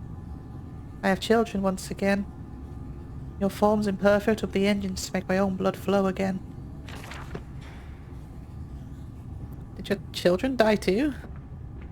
Like chasing ghosts? Over there, place it in the corner. What? You think I speak Prussian? Do I look like an inbred hog, sir? Who gives a damn what it contains? Just set it down carefully and leave me be.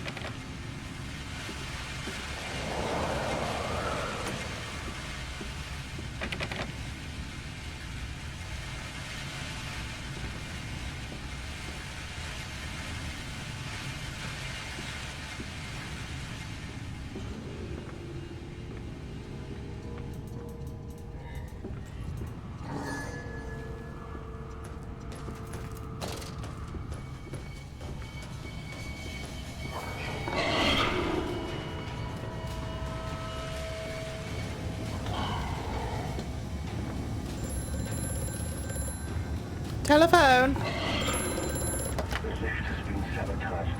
You will have to find another way to the tunnel. Take care in this place, Mandus. It is the crucible of the evil that stalks these corridors. You know what I mean? Like, did it despawn now? They don't really seem like they're that interested in the monsters so much. I guess these are from a time before...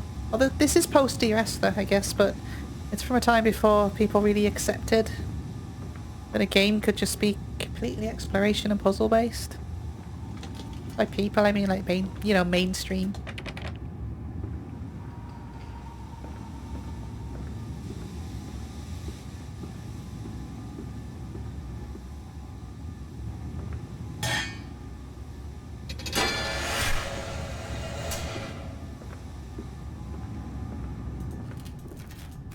The kind of games that like Bloober make nowadays.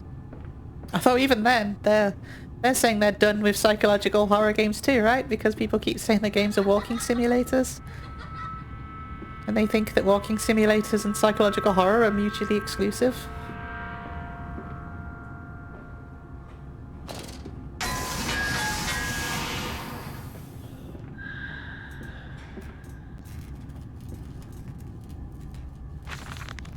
More experiments with Compound X.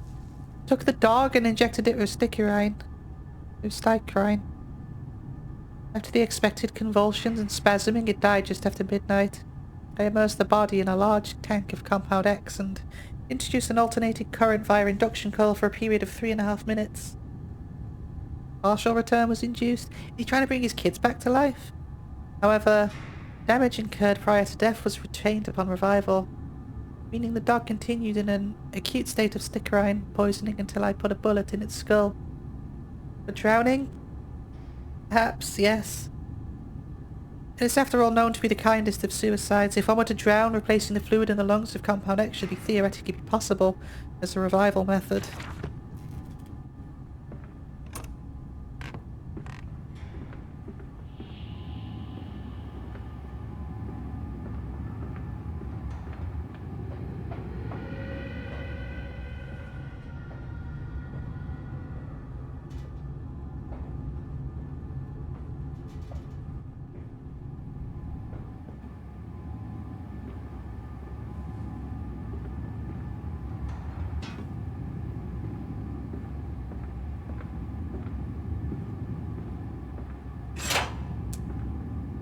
Just this way now, I guess.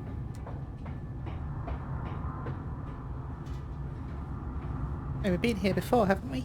Yes, that's where we found the other pig.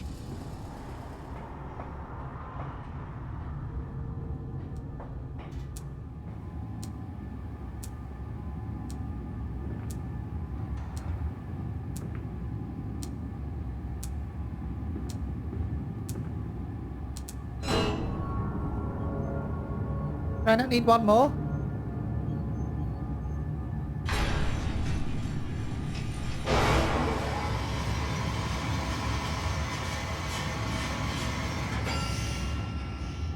I guess not. What do I do with this?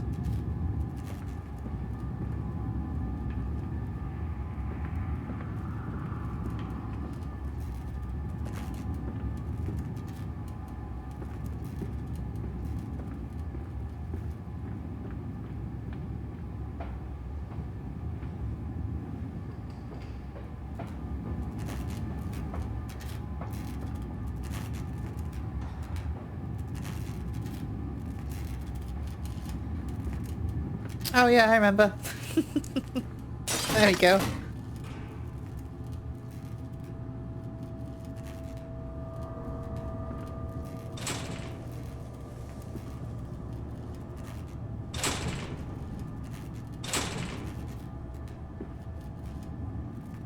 Need like an electric current or something?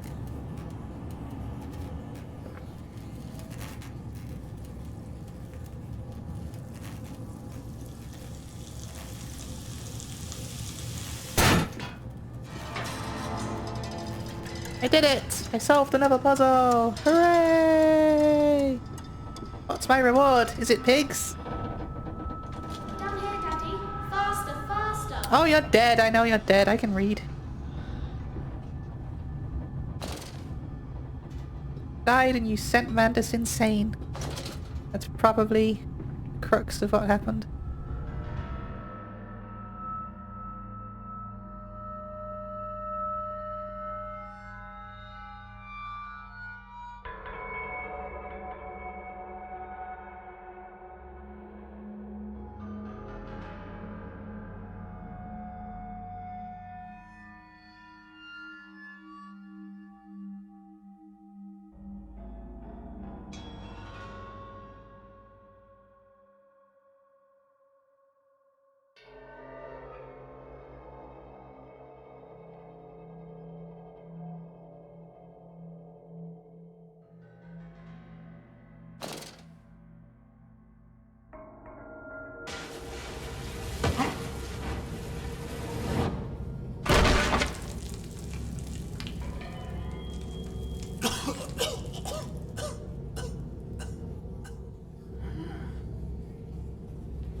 Nice dungeon you got here.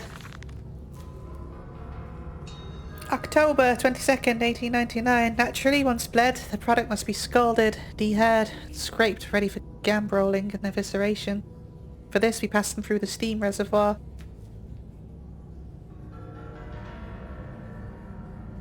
Which is kept at a constant temperature by passing excess high pressure venting from the engines via the boiler and series of large copper pipes into a stone chamber just below the workhouse. At the centre of the machine there is a component that must be kept at a consistently low temperature, which controls operations of the processing of product through the system. Alongside this, refrigeration is of utmost importance in retaining product quality. This also requires that heat be removed from certain areas of the machine. Two problems are therefore combined into a simple solution: the removal of heat from some areas and the requirements of increased heat in others. Conducting panels draw heat using the principles of convection, regulated by the boiler and sending freezing air along the pipes in one direction and superheated vapours in another.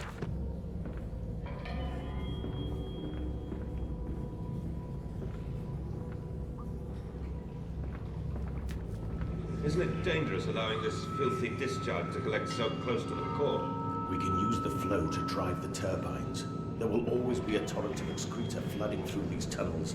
We can use this to supplement the steam production and ensure constancy. Dear God, the stench!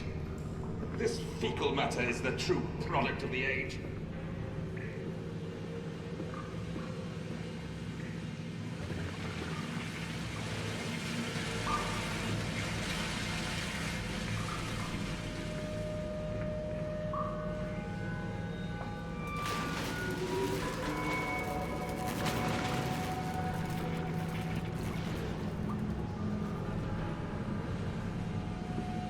A bit grim.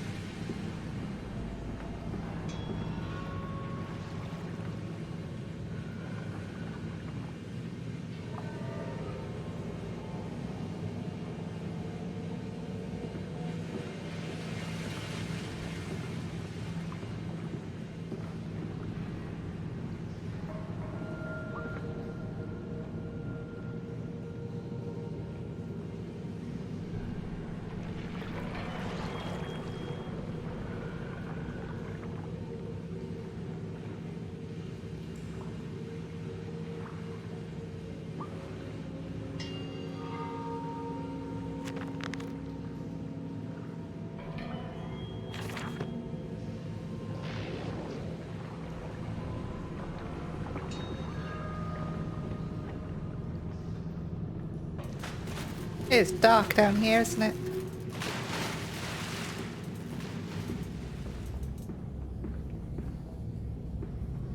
Just gone back to this. I guess went back to the start again.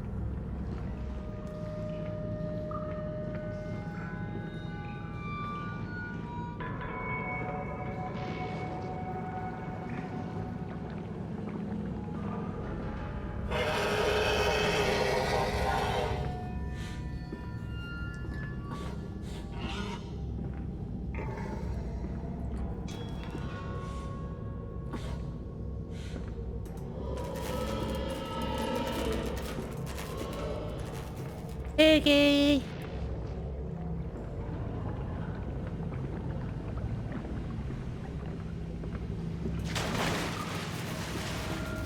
Just keep moving. Don't worry about it. Places to go.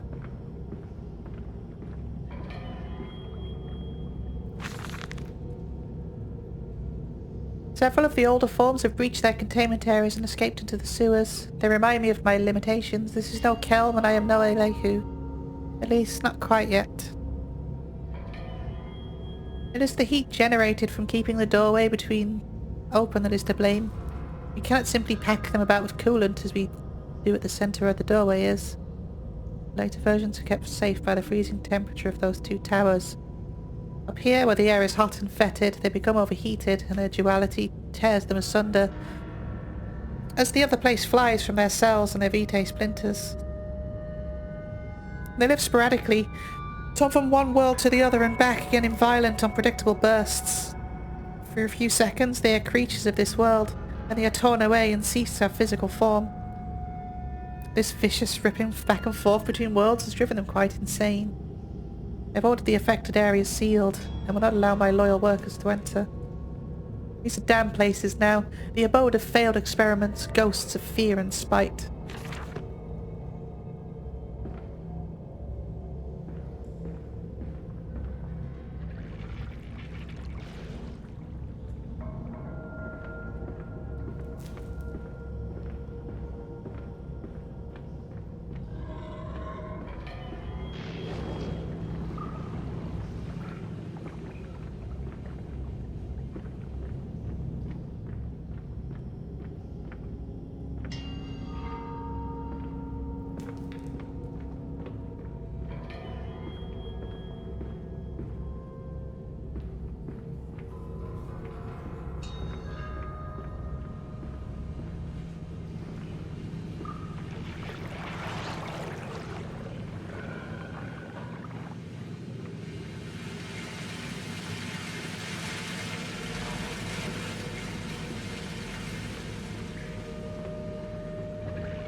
I am pretty lost, to be honest, where I'm supposed to be going, what I'm supposed to be doing here.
Telephone!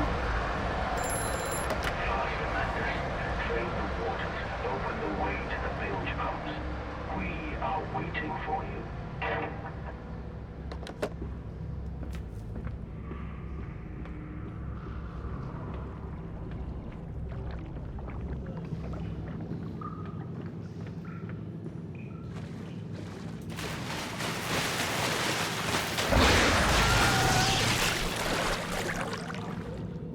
You just get electrocuted? Someone got electrocuted, I think.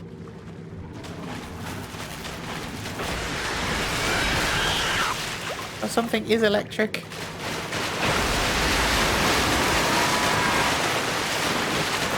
Ow.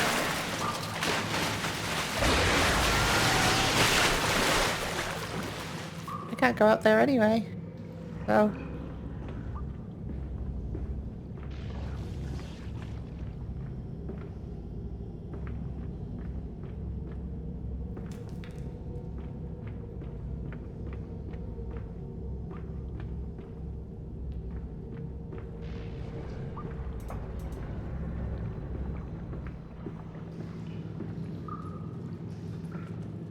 I need to open the other sluice gate.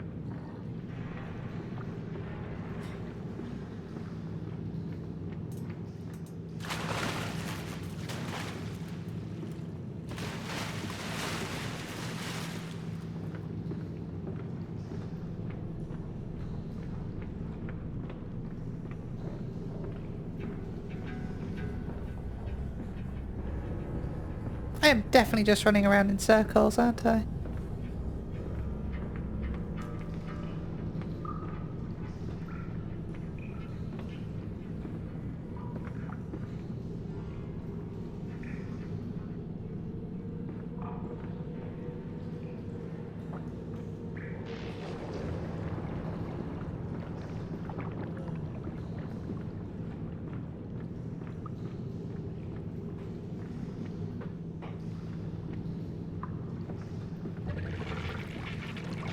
What on earth is that doing down here?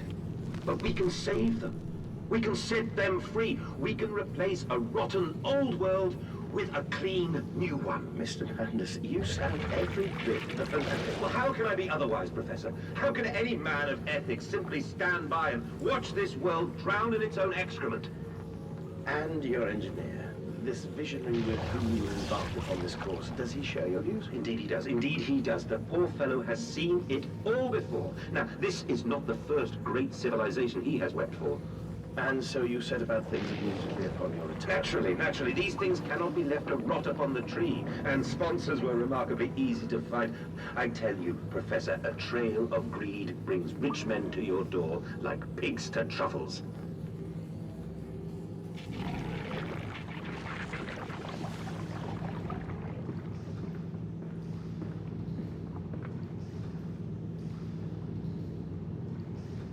There's a book that I want to talk about. There's a specific philosopher in a book that I want to talk about. But I'll do that in a bit. Just want to figure out what I'm doing here first.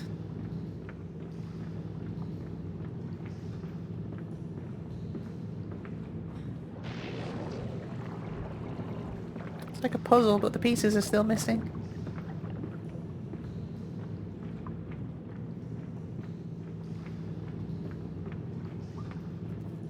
Need to open that.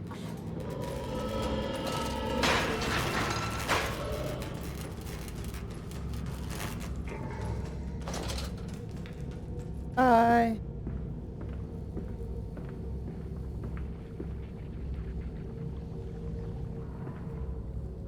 I want to get to the...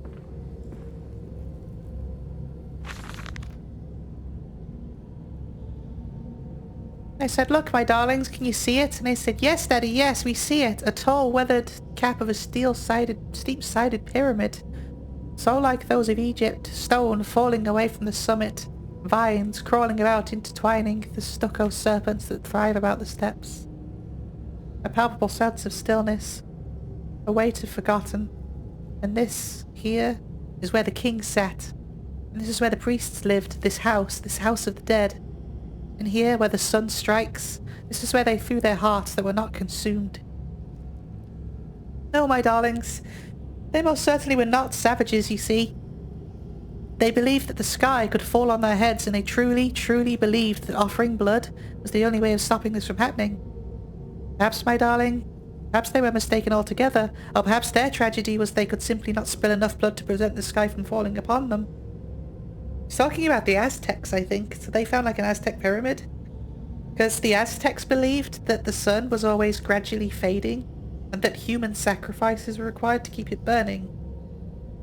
They were said that men and wars were created so that lives could be taken so that the sun might eat.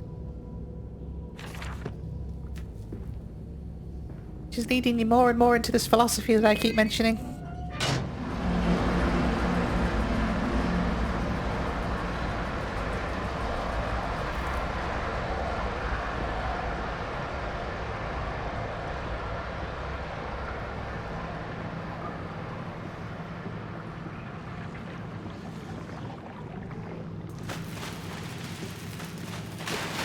That's it, Papa. You're so near now.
Well, that's an image, isn't it?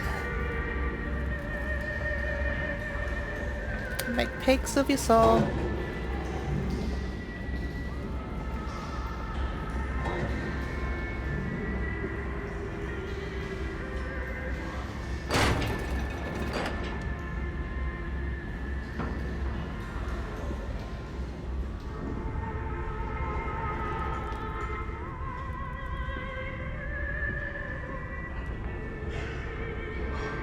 The music makes them docile.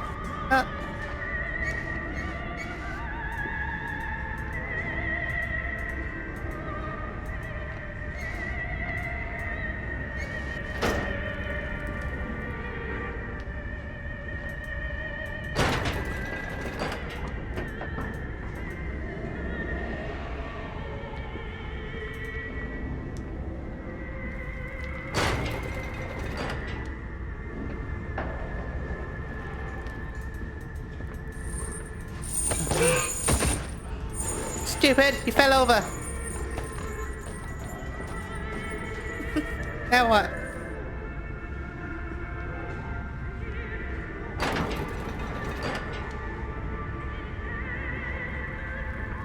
The hell are you doing, Mandus? Seriously.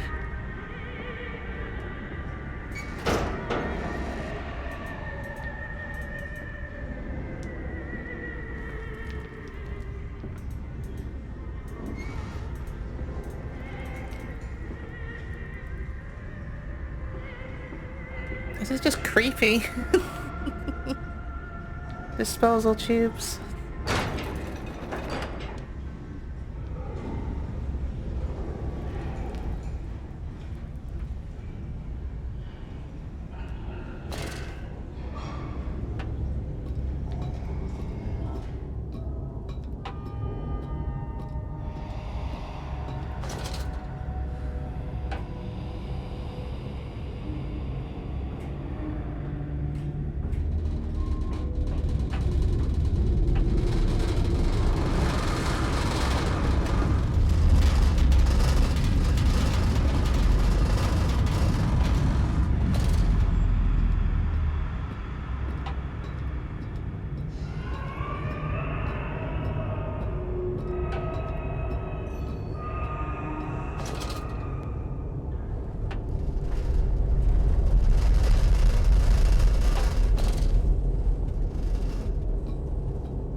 Let's keep going down.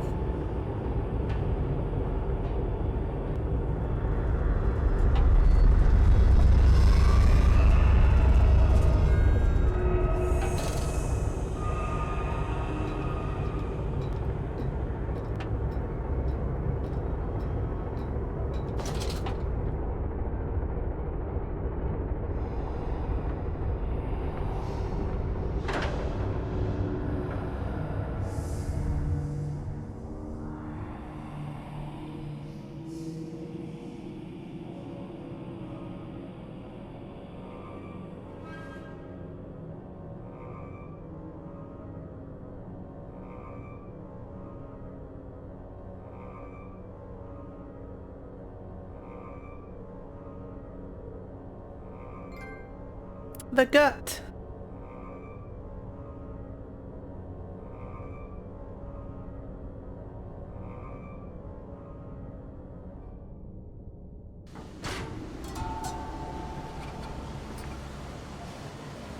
Or the belly of the beast, maybe? You seem to have undergone quite a profound conversion in Mexico, Mr. Mandus. You could not have seen it yourself and not, Professor. As we disembarked, even through my fever, I saw the detritus of this so-called progress. I saw starvation and disease, rot and destruction polluting the waters of the Empire. We are ruiners, you and I, and all of us, and we make the world unclean. And you took it upon yourself to act as Redeemer. Professor, I would not be so presumptuous. I am merely a conduit. I am constructing an architecture to wrestle our damnation to the ground and smother it with steam.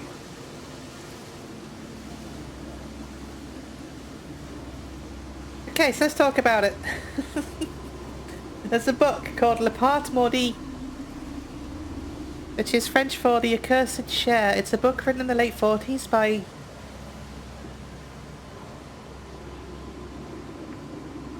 Georges Bataille.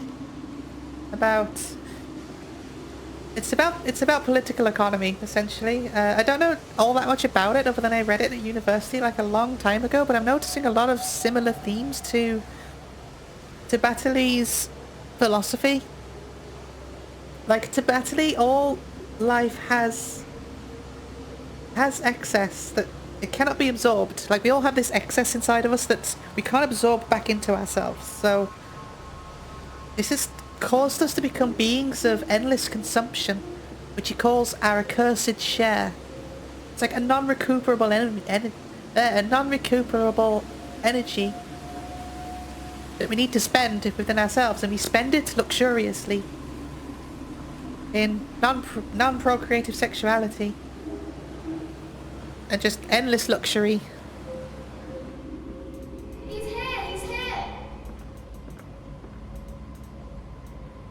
And if we can't do that, then we become obliviously destined to catastrophe or war or ruinous events of sacrifice. I'm noticing similar themes to that philosophy and what Mandus is saying. I don't think it's as simple as capitalism bad. Actually, I don't think that's being fair to it to make it that simplified.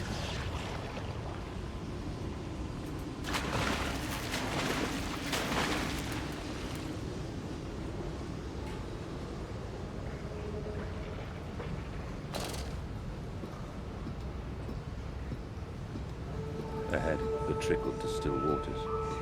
I dragged myself deeper into the temple, downward ever, towards a wind that held the voices of my children, beckoning me to set them free.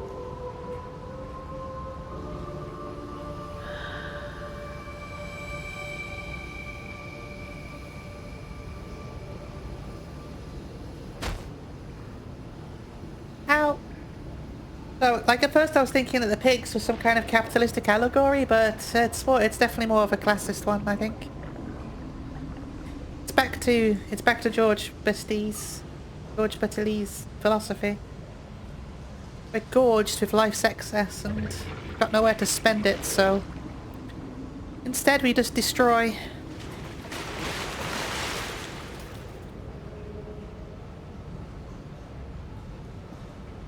I think that's what this game's getting at, or at least that's what Mandus is getting at.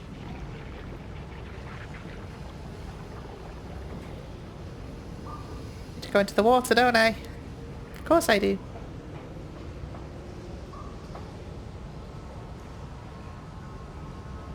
How do I get into the water?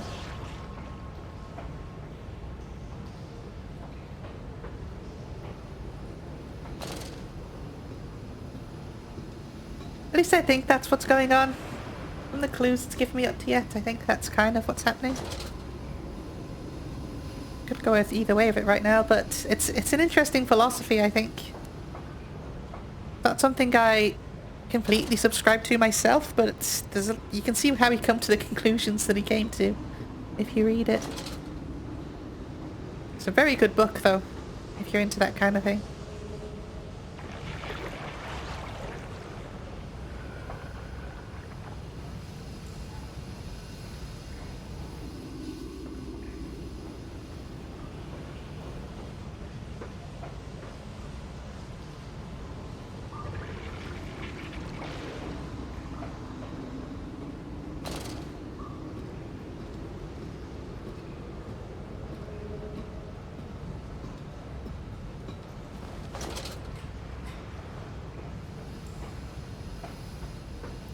And obviously there's the allegory between the Aztecs sacrificing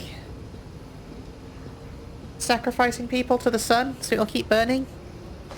Mandus thinks he's helping humanity with whatever he's doing, and I'm guessing he sees the people as a sacrifice to his own ends too.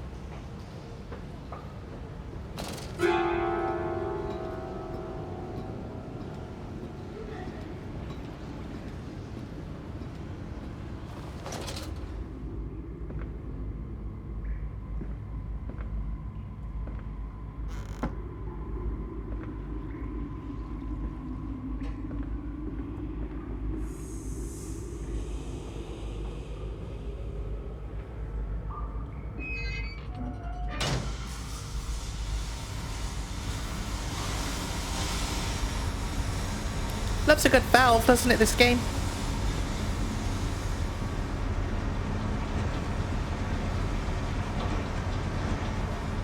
Loves itself a good valve.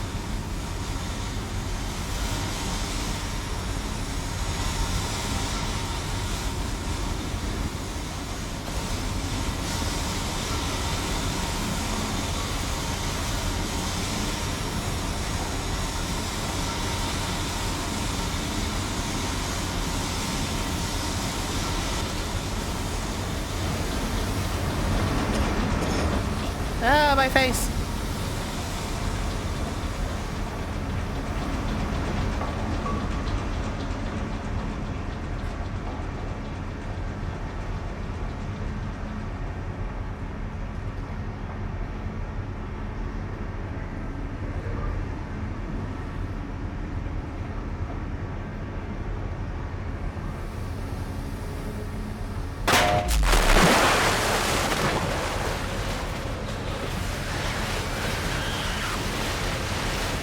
Piggy, no!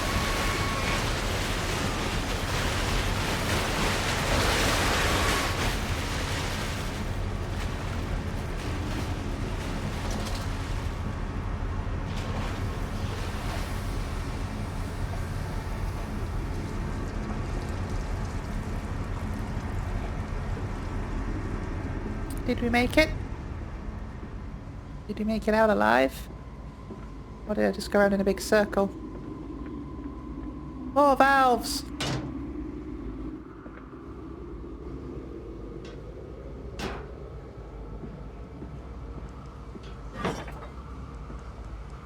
Maybe?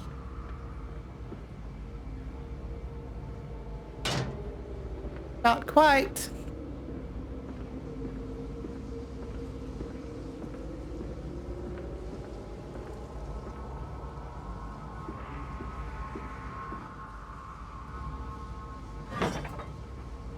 How about now?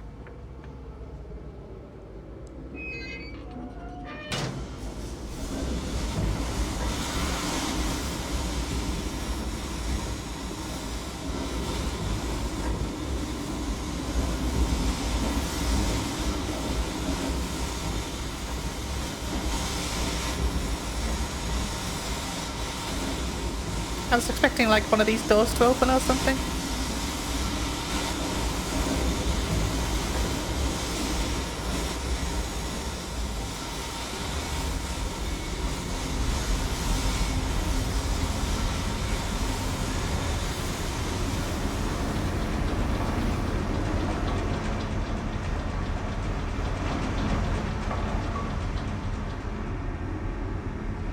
Just follow the sounds of machinery, I guess.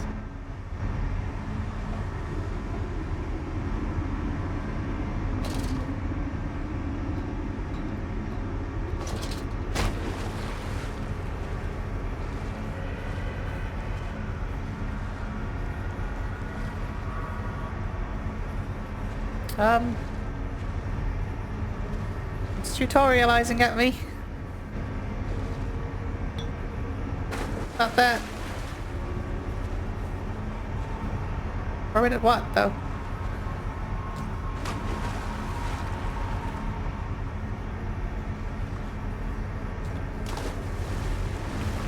Like a cracked wall somewhere, or... What am I throwing this at?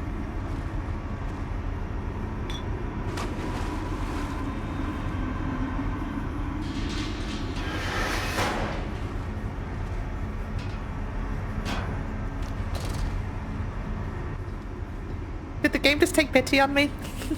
It's like, fine. Fine.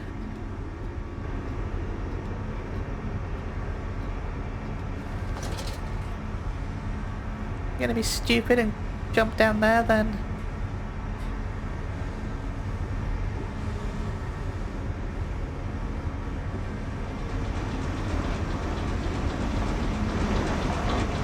I am the reason everything needs yellow paint. And I'm not even sorry.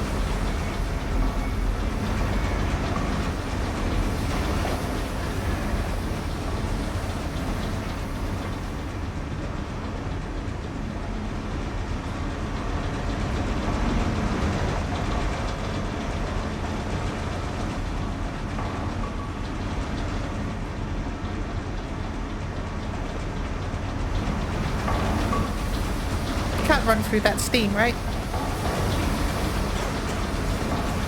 No.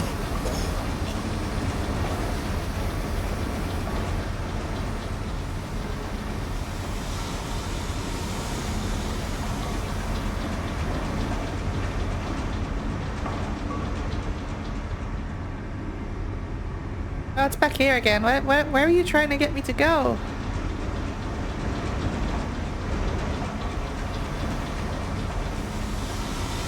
Up?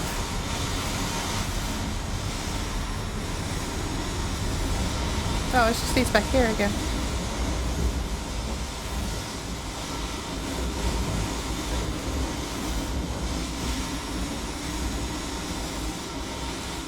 I also have this horrible feeling that this machine that we're switching back on is not what we should be doing right now with our lives.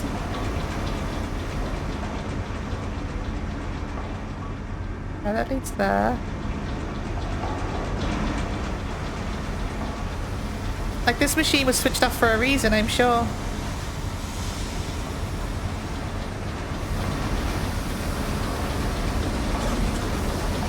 Not down here.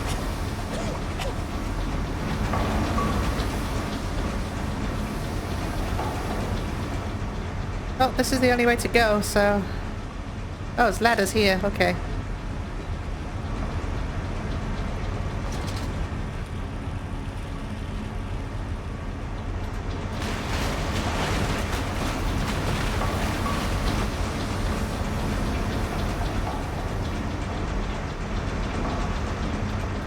Freedom!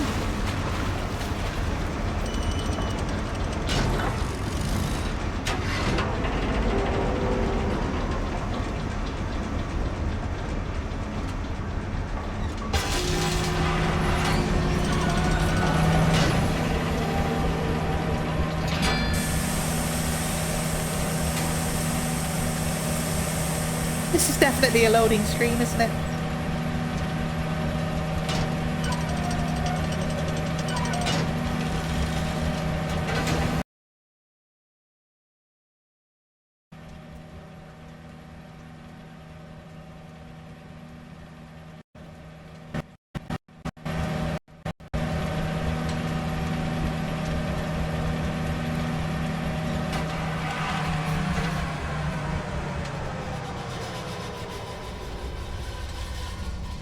Where even are we, like, in relation to the world at this point? Just under London, I guess?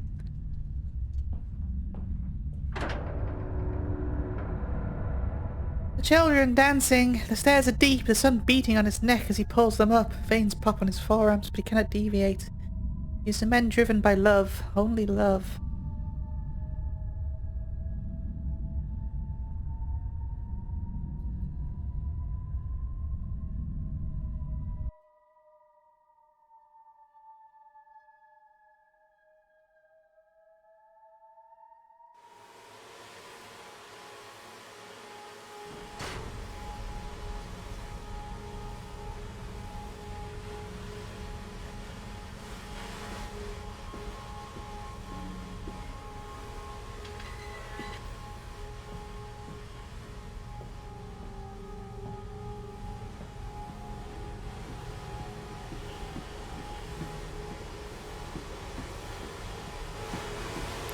Keep going down.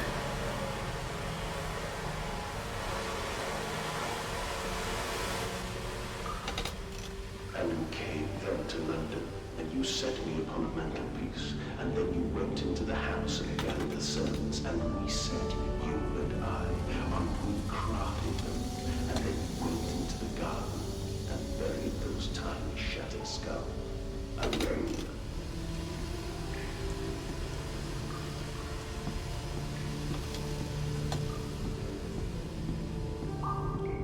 For your children, Mandus, to spare them the world you have created.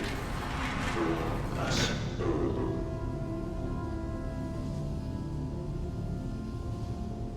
Sure, he believes that it was for everyone.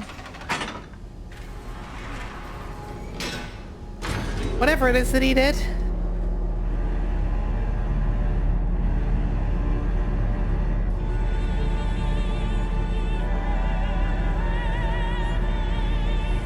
Holy shit.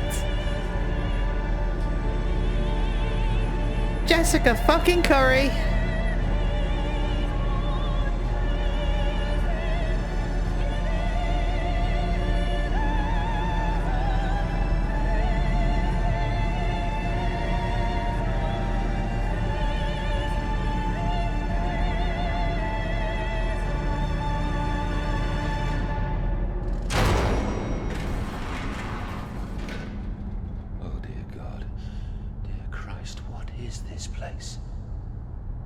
About to ask you the same thing. Seems like you know. Or do you have amnesia? He does. Probably.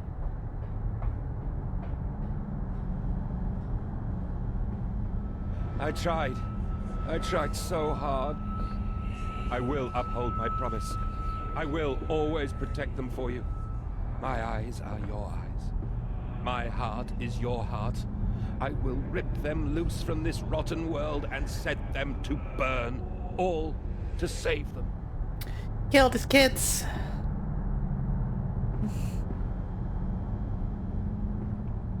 Killed his kids to save them from the world.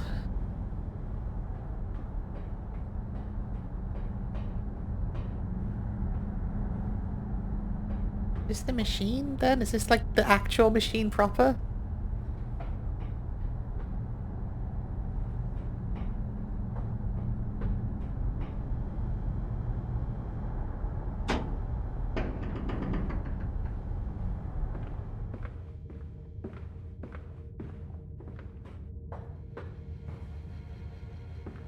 And they feel no pain. The process is completely humane.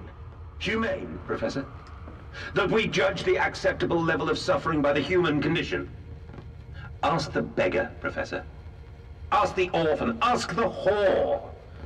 Ask the starving, Professor. The weak, the sick, the filthy. Ask them to define your humane. Got a point.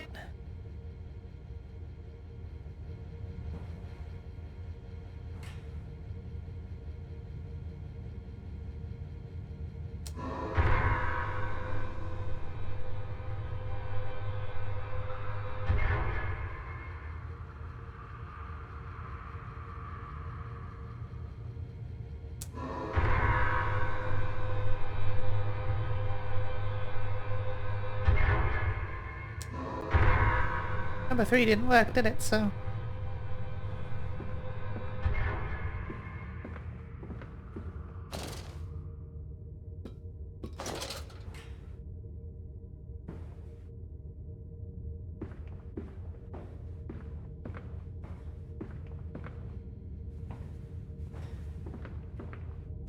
down we go!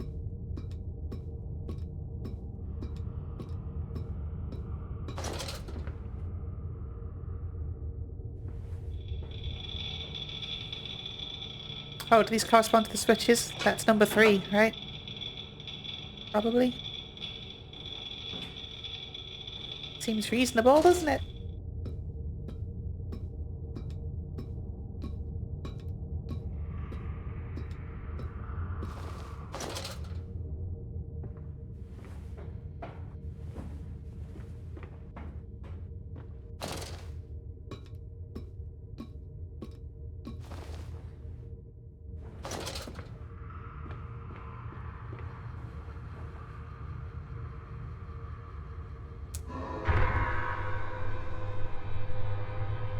What did that do for us?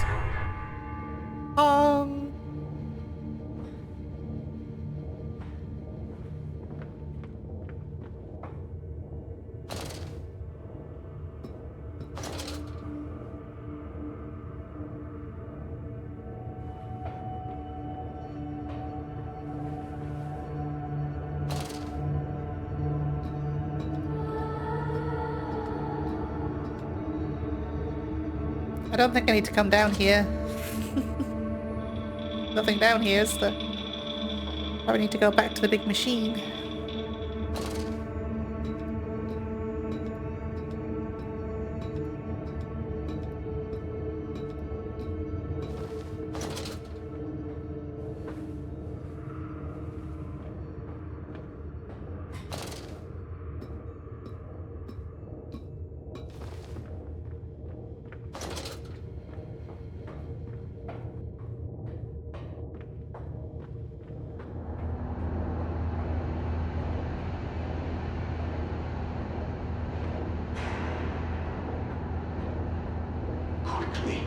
quickly. The air is thin. Their little faces turn.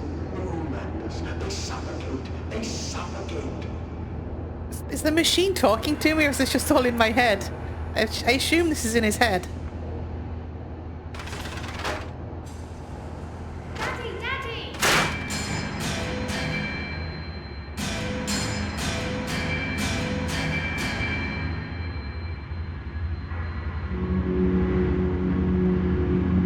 Now, Mandus.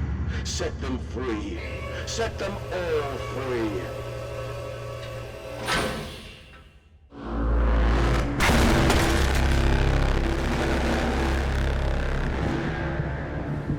I live. I breathe again. I rise. I will rise to bleach the sky and still the water. I will spin the world wheel and set the future upon the path to redemption. Where are my children? You promised me my children! My time is come. More pig. More pig.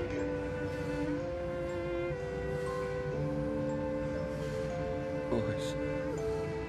Boys. I'm sorry.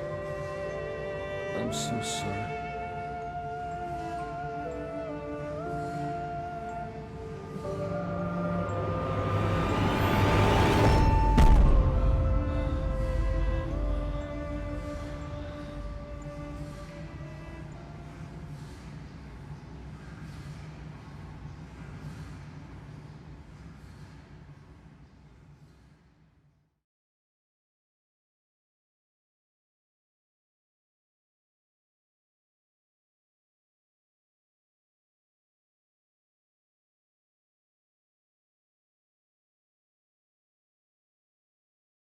Why is the loading screen shouting at me? It's calling me names.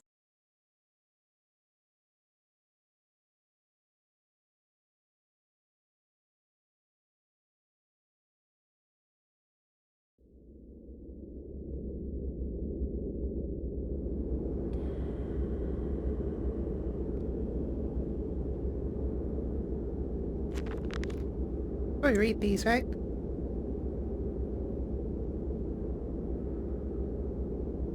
Sabotage!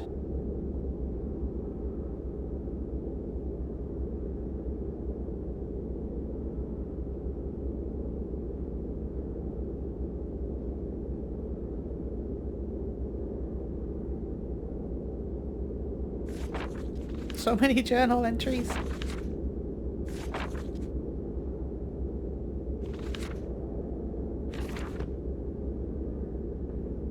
And, emerging, I raised my head to an uncaring sun, and I cursed this world of pain and despair.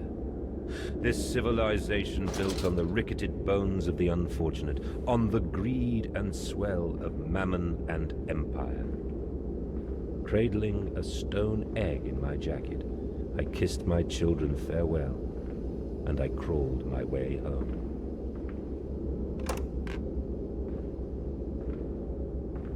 I mean, I get that you killed your kids, but I'm not understanding right now is why. Other than to save them from the world.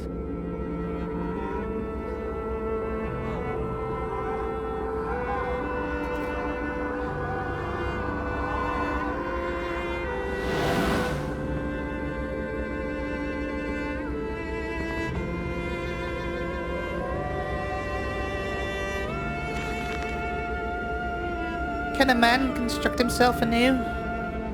29th of December. It's interesting that it's the turn of a new century, too, if you look at the date. Can a man construct himself anew? Can a man, on realizing who he is and what he has become, tear himself apart down to the bricks and begin again?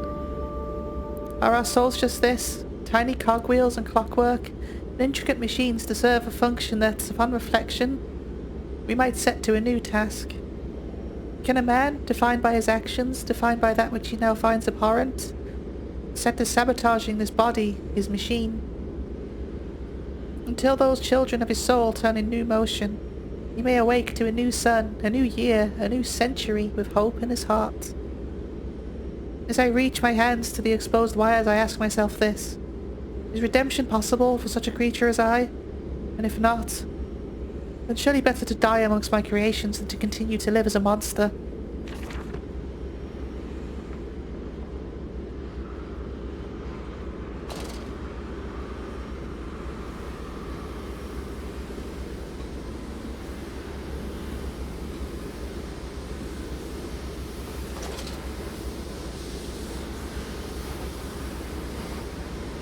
Where are they?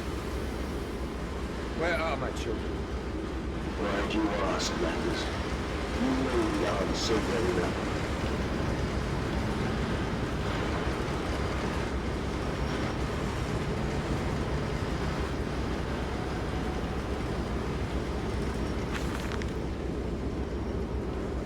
Children really are the most wonderful, useful creatures. The unfortunates from the orphanage have proved indispensable to— oh my god. It appears that matter from the slaughtering process may indeed vaporize at source, but drifts like dust through the air and lodges in the pipes, causing them to foul. Periodically we shut the pressure down and send one of our pixies into the— I can't read this.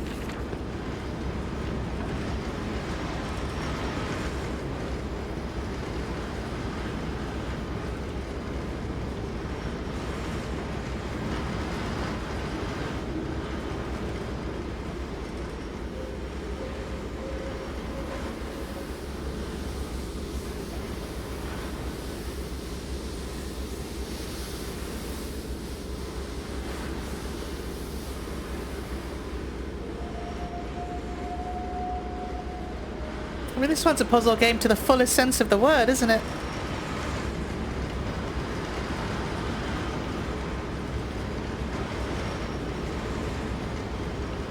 What exactly am I doing? What can I interact with? Oops. Silly me. Oops. How clumsy of me. What did that do for me?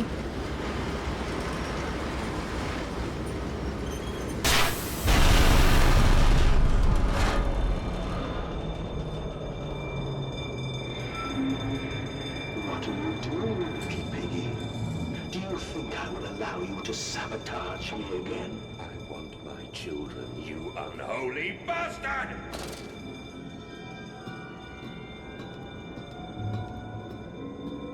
Sabotage him again, so I'm guessing that Mandus felt a bit of remorse. Shut down the machine. Will it hurt them? A cleansing fire always burns, little Mandus, but it purifies and it makes anew. Did it hurt to carve out the fevered flesh? Did it hurt to cut free the gangrenous foot? Ask instead this: can we save them? When did I say that? That is not me. That is not me!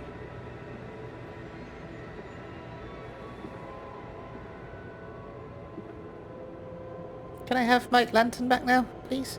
I'll actually see where I'm going.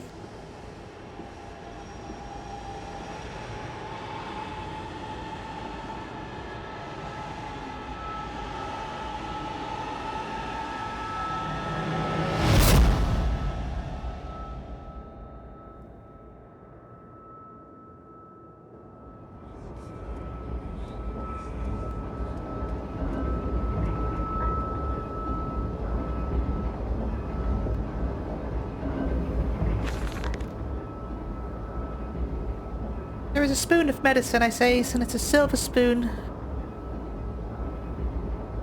What you did get bone holding, ever so painful for Mummy dear. Progressed so hard it was in a little screaming red fist.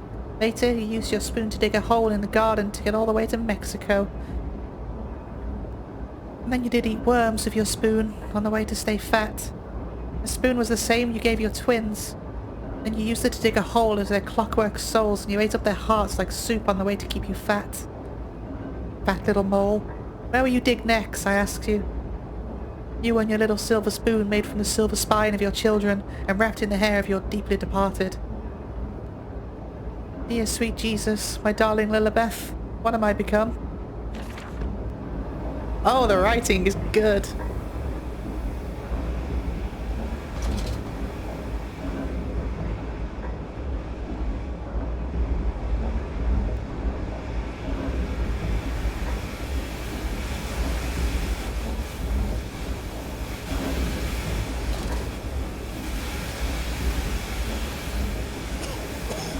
Nope.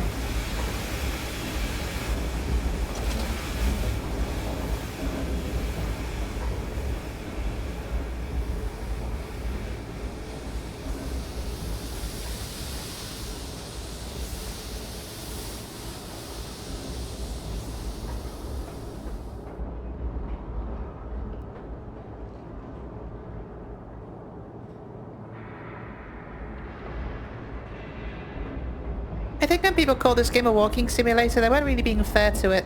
It's more a puzzle game than a walking simulator.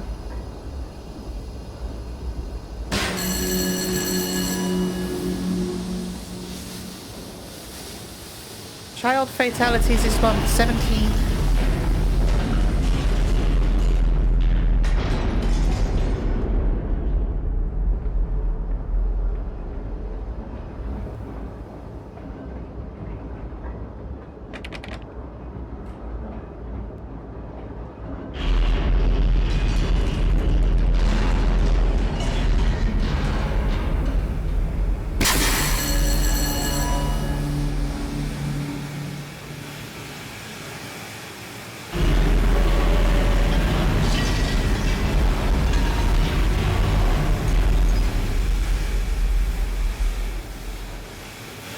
Don't think that fixed that one.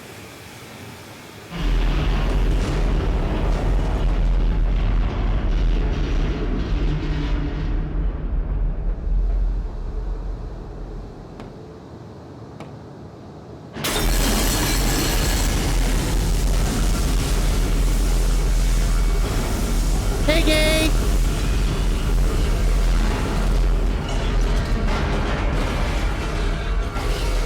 2 piggies, 3 piggies. Multiple piggies. Climb!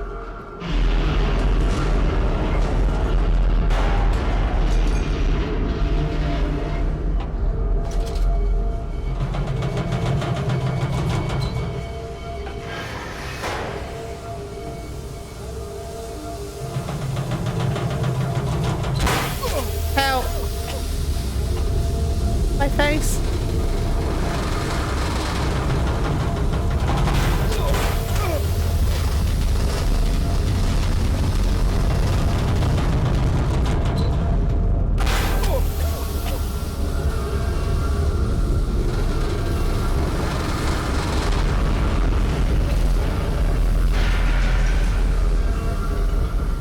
This is your doing, Mandus. This is what you dreamt it to be. I will stop you. I will save them. You are too late. It begins. My work has begun. Kill them, my piggies. Kill them all.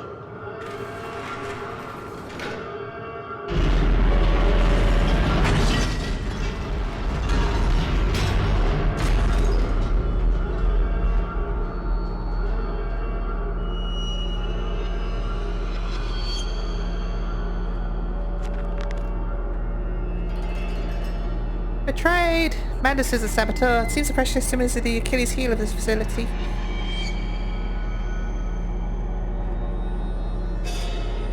I don't think I need to read the journal entries, to be honest. I kind of get what's going on.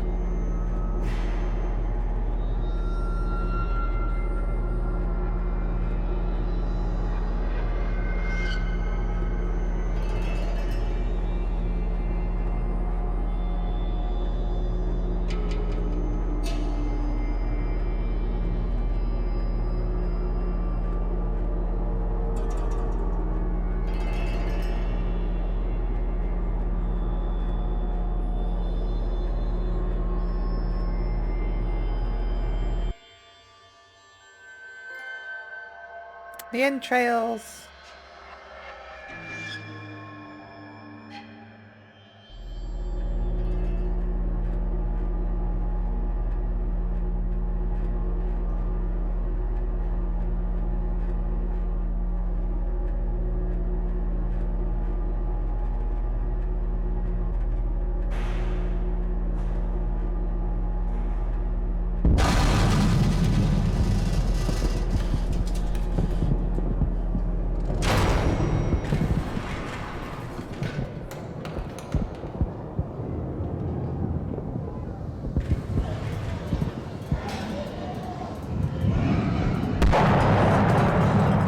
pigs have been set free. Is this like the London Underground then? Where we're at now?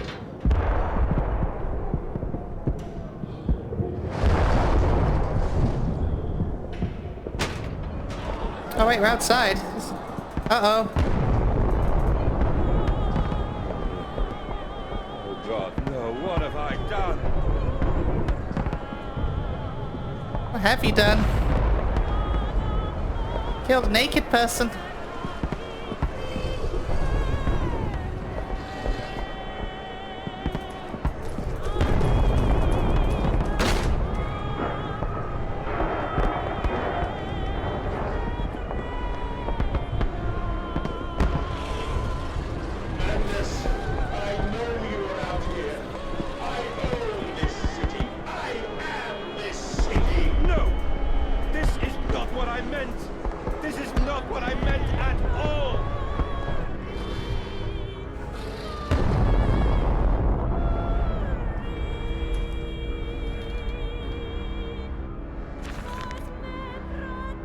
No one misses the poor. Round up some orphans and the world will thank you for it. Disappear a whore and a gentleman applauds you. Cull a beggar and a lady walks safely again. I hate them. I hate them more than any of the others. This privilege, this pretension. These so-called leaders, these pillars of society, these rich and fanciful. They wear their filth on the inside, but they are no less dirty. I have plans for them all. We will feed them, and then we will feed from them. Oh, okay.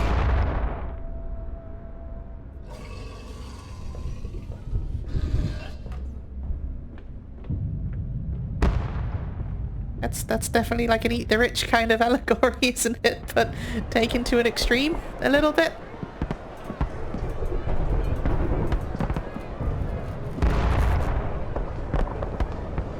Redeem yourselves. Redemption is at hand. Enter the cleansing and set your souls free. For you are born into filth and will die as pigs. Only through my redemption can you ascend to the skies and claim the heavens as your kingdom. Ashes, ashes, bones and ashes. For the pyre will reach critical, and we can have such a burning that this city will shine as a beacon of redemption for the world.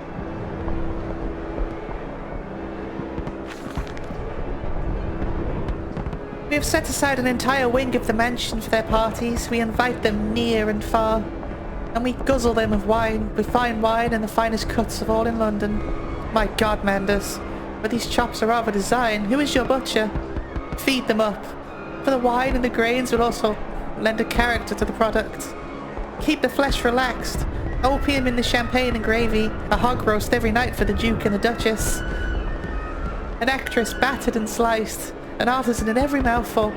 An importer of fine tea stewed in his own leaves. They bicker and breed under the table by the fireplace on the carpet stained with wine and fat, whilst long dead nobles of deformed grace and cold stare and watch them from gilded frames along the crooked walls. We will hose it down later as we shovel them into our machine.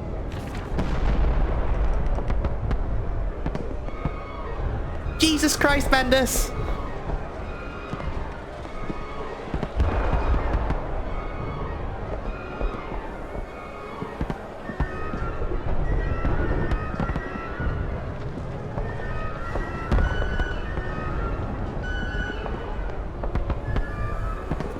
It's a slow burn, this game, but my God, it's getting good now.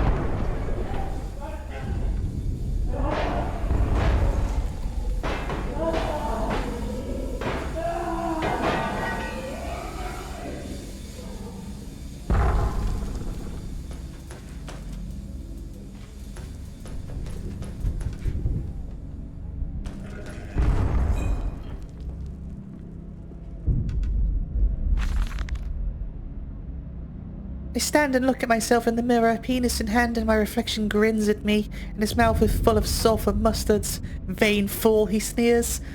Are you really so very different? Do you genuinely believe your works of evil are any greater than the rest of them? You are simply a weak man, a product of his age, the same as any other. This is empire, cretin. This is the killing of idiocy, the natural result of all this social Darwinism. If you were evil, then the world is evil. You just let the blood run in the street rather than hiding it in the poorhouse. You hold the blade and slide it home yourself. You do not pay a man to do this for you when you cannot see it. If you are evil, at least yours is an honest evil, and that alone makes you the Ubermensch. And thus, I wash my hands and take to bed. Jesus Christ, Mandus! You didn't have to masturbate over it.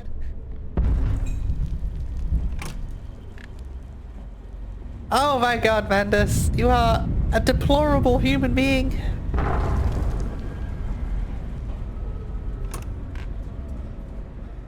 The writing in this game goes hard though, doesn't it? It's like the prose is just so... It's so visceral. You can feel the anger in each word. It's so well written. Do you hear me, Mandus? This is what you planned.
We're back again.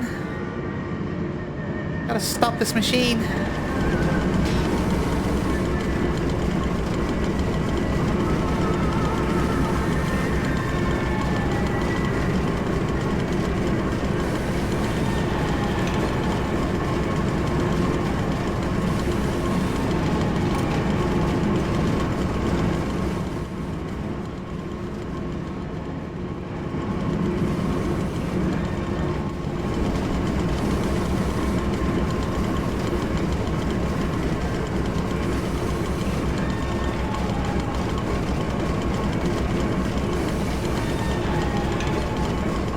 Machine baits for Fatty Bishop and Gluttony Heiress. Prime cuts for all the sorting bins and the very best as always.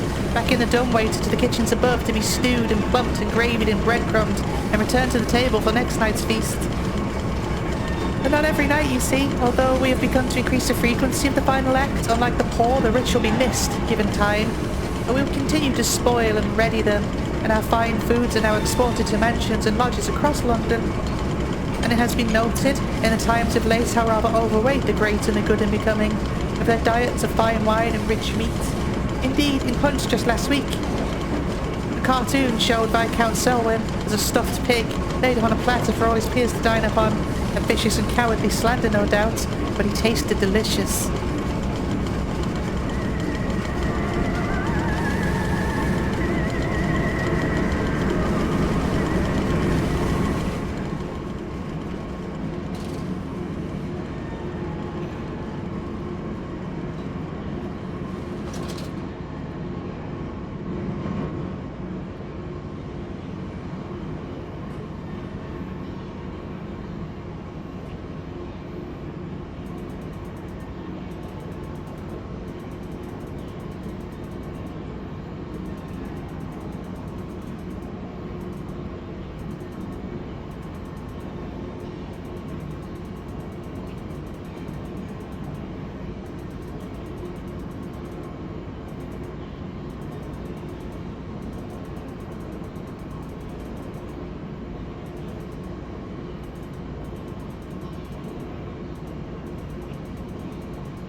Piggy!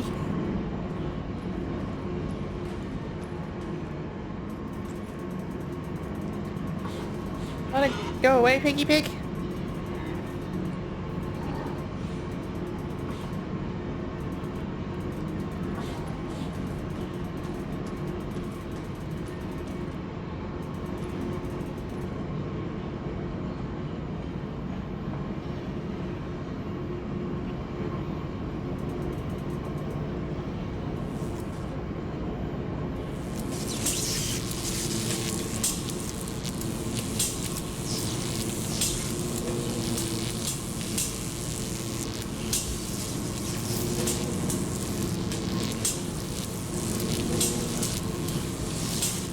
What am I doing here exactly?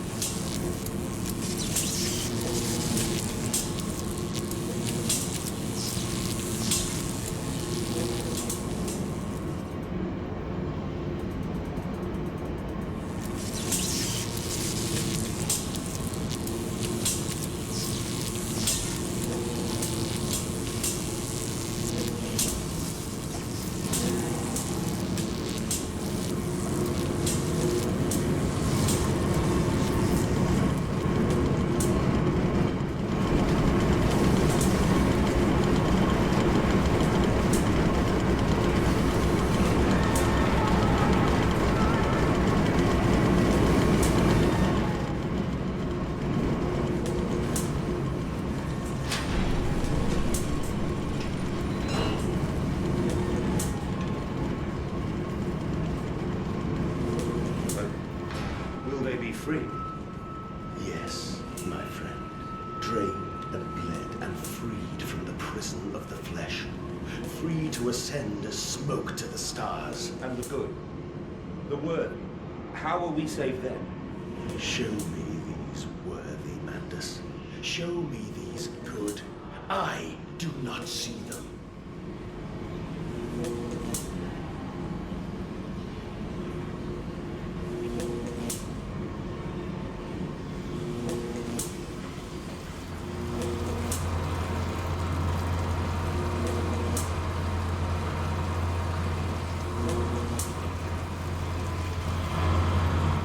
What on earth am I doing here?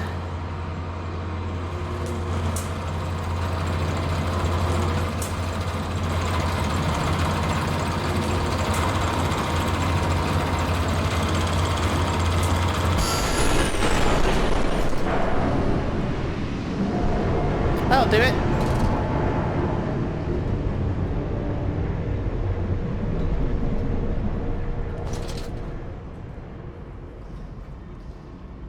That'll do something.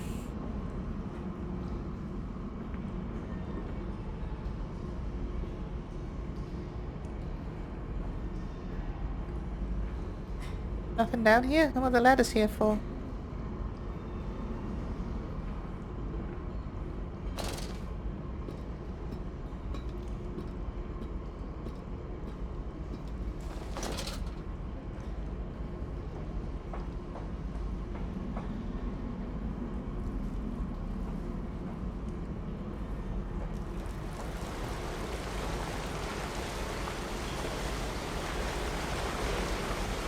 Piggy pig, where are you?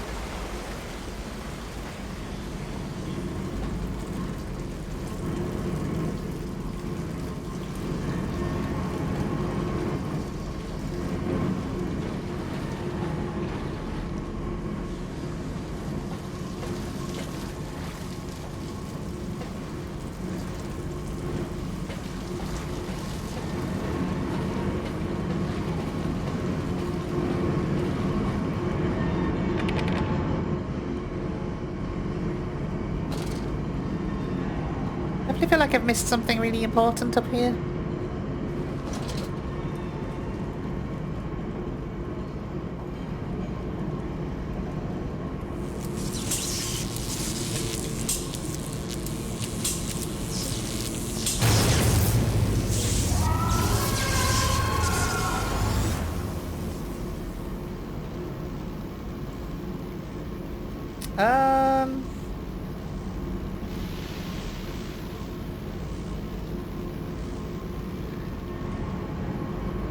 I need to stay like that? It's electrified now, though.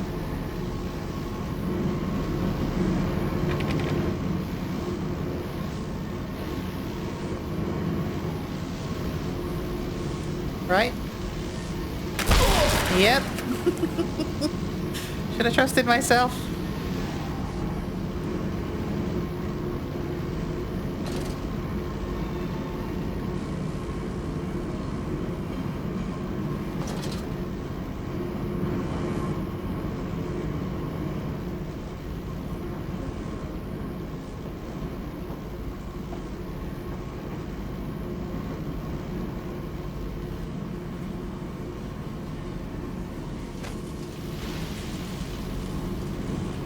Uh-oh. I killed the pig at least. Can I pick up these crates? Nope. Ah!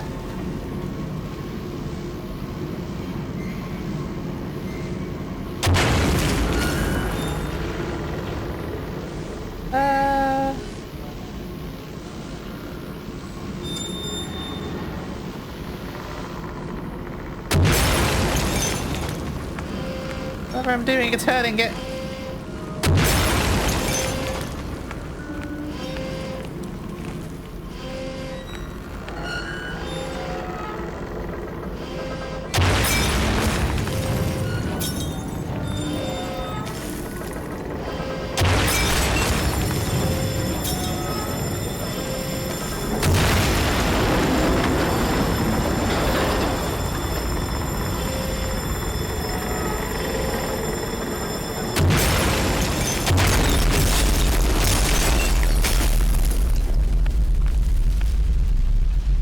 Did I do it? Is it deaded? I know you, machine. I know what you fear. I will rain excrement into your very soul. I will destroy you. You are too late, man. My great works are almost begun.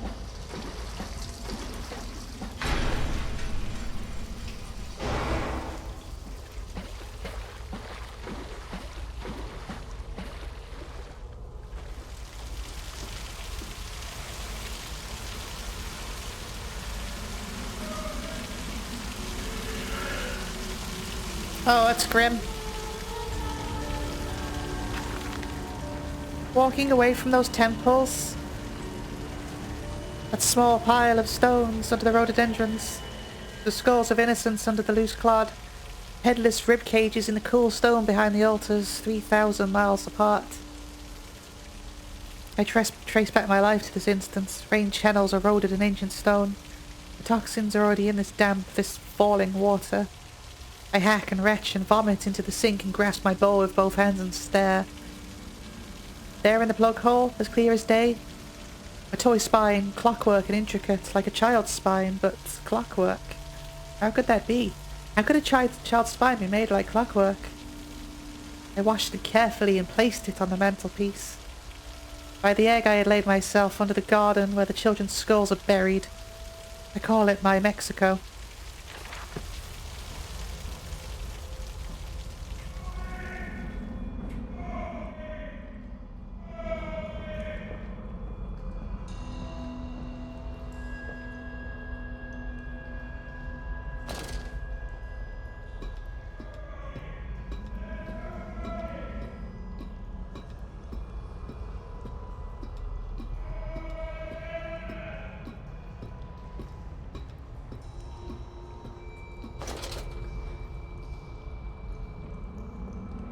am here again, at the foot of those stairs, towards the red light of the nursery, sunset in the window like a bleeding sky, the horizon a slit throat, the seeping dark to drain the guilt from us.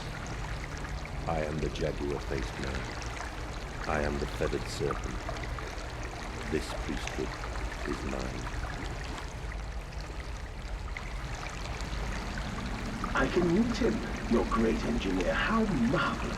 I must say, Mr. Mandus, my excitement is almost unseemly. Yes, I can see that. Step this way, Professor. I will be right behind you. Mandus? Mandus, where the devil are you? I can't see a damn thing. Mandus!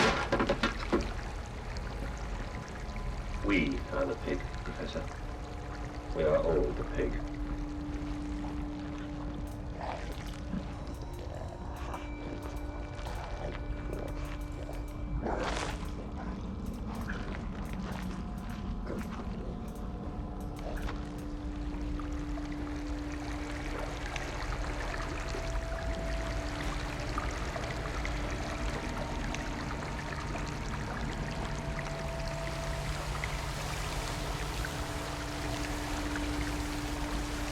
So much blood.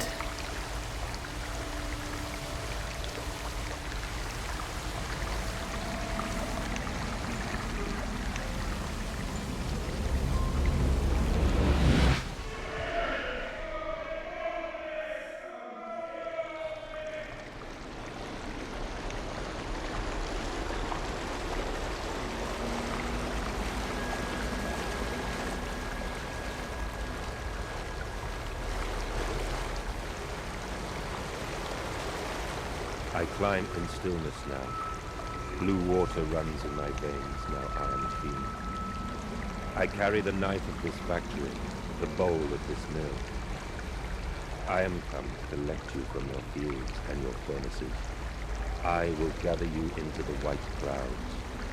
I will gather you to me, and I will take you home.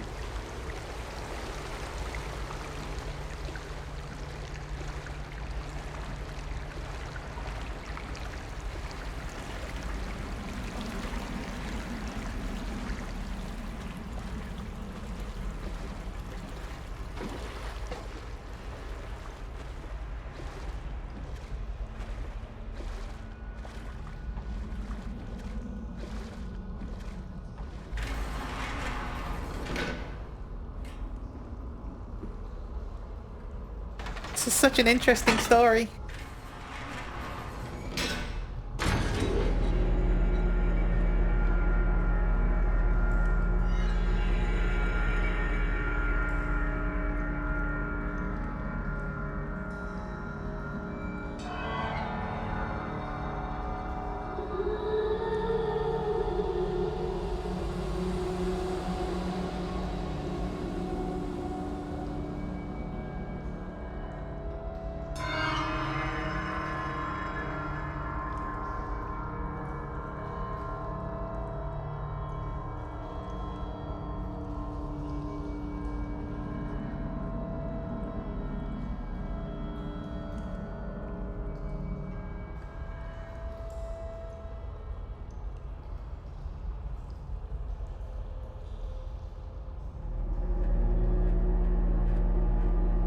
Hear me, Mandus.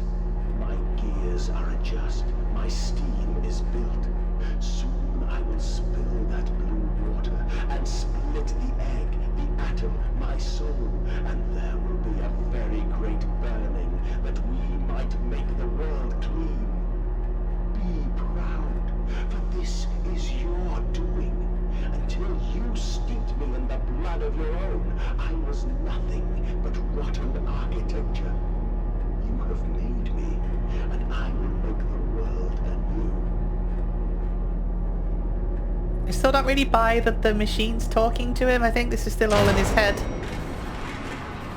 Like, the voices are in his head, not the whole entire thing. That'd be boring, but just the voices. Christmas Day, if you should find this, then you already know all I would tell you. You already know what you've done and what you must now do. Walking away from those temples, that small pile of stones beneath the rhododendrons, the skulls of innocents under the loose clod, headless rib cages cruelly torn asunder to expose their flowers, in the cool stone behind the altars, 3,000 miles away. I trace my life to this instant. Rain channels eroded in ancient stone. The toxins already in this damp, this falling water, and in that instant, cradling my children's head in my palms. I knew then I had to unbuild what I myself had constructed. Though even then, it was of little more than a sickening dream. This machine is ever mine, and it falls to me to redeem it, myself.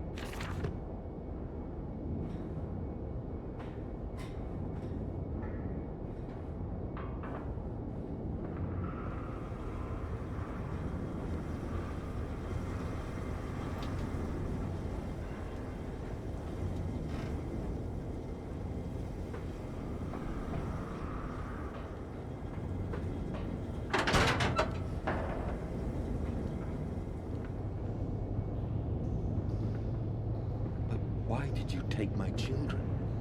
I, Mandus. Of all the blood we have spilled together, the first drops fell from your hands alone. Then I am damned for infanticide, and everything is lost.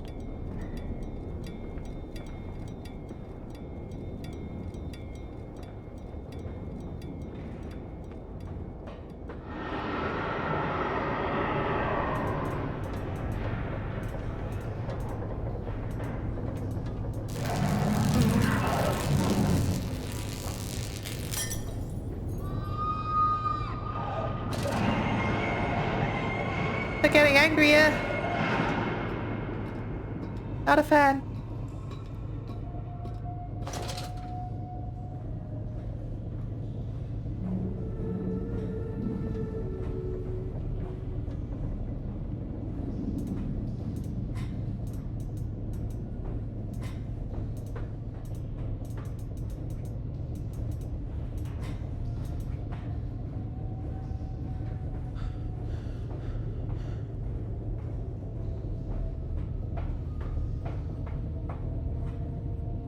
Well, this is confusing.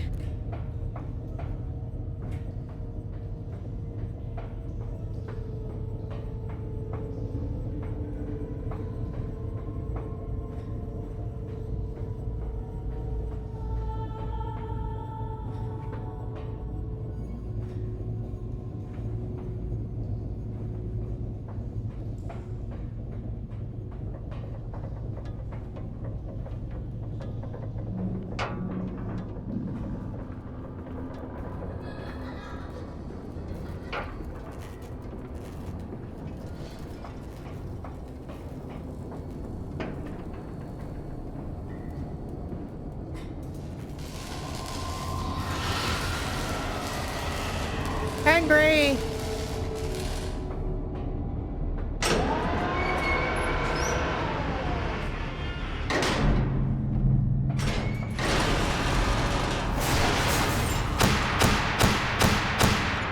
Nope. Oh shit! It's Electro Boy!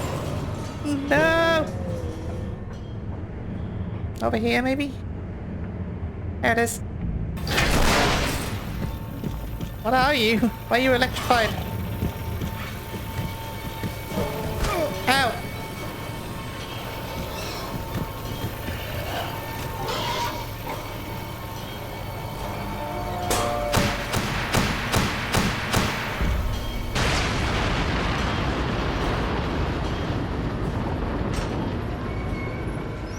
How was that? What was that thing?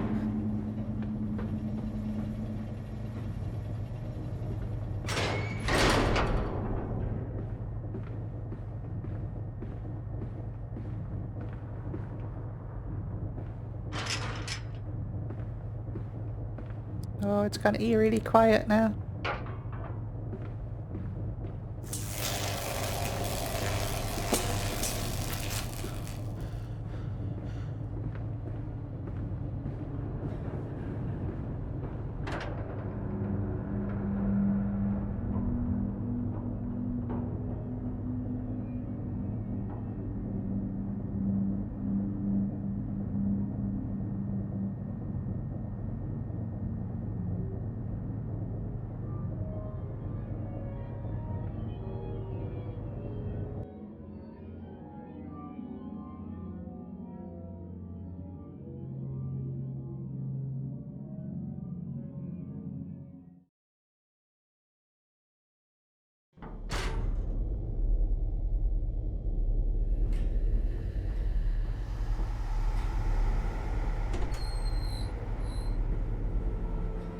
save you, only to spare you. I would have given my soul to spare you this world and its loan.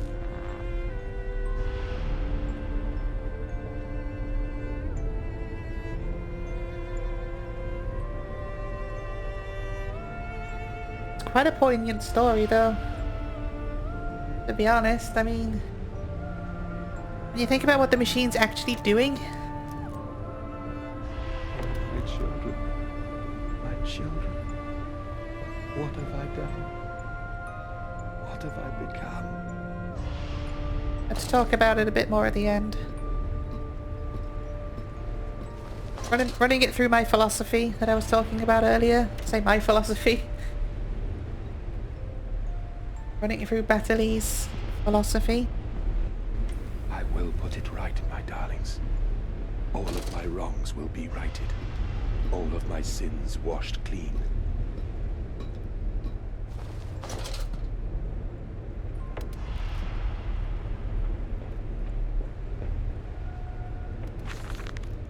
Memories. They surface like bloated bodies rising to the scum of the Thames. I looked at them, covered in the blood of their dead mother. Little piglets squealing in their swaddling, and my heart at once was filled with great love and consuming hate I could never have imagined. At that point did my soul split, creating him. Was this the egg of my soul, the moment the great clock began to tick? Is only the path to redemption to join us together again, to make myself whole, to close the great circle and take that madman into my heart once more? And forgive him, myself as well. I love you, my darlings, and I am sorry. I am sorry for all I have done. I simply loved you all too much for this world.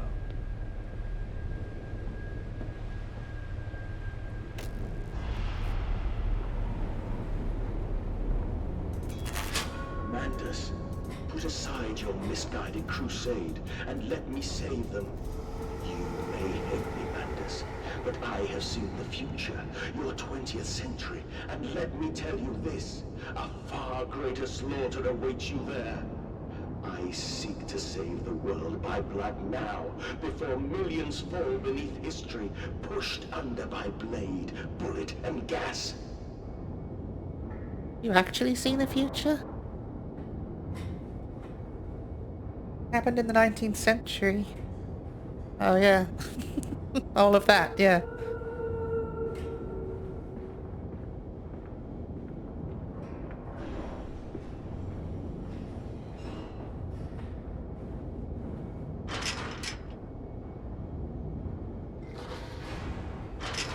I meant 20th century. They're coming into the 20th century, aren't they?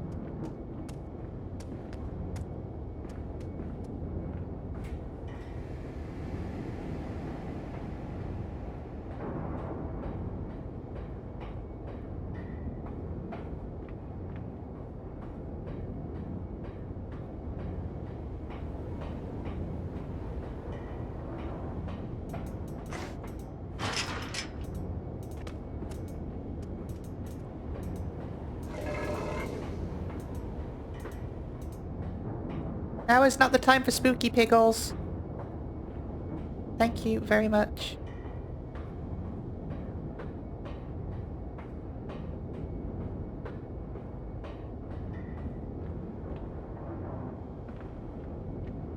I am definitely running around in a circle, aren't I?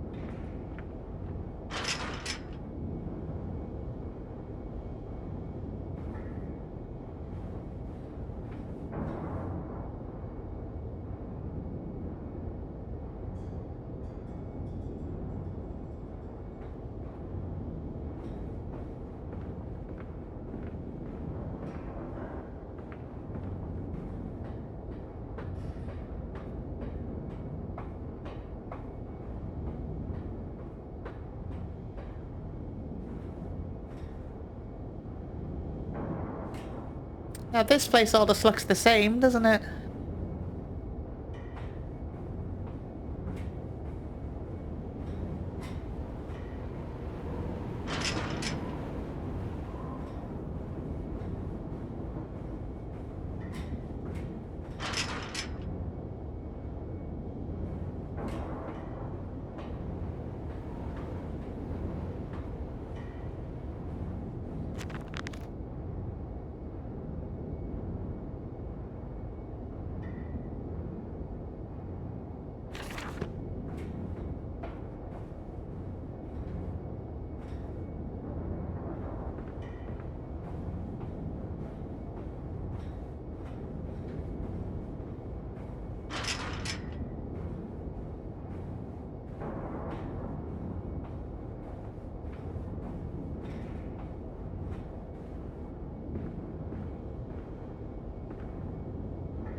the hell?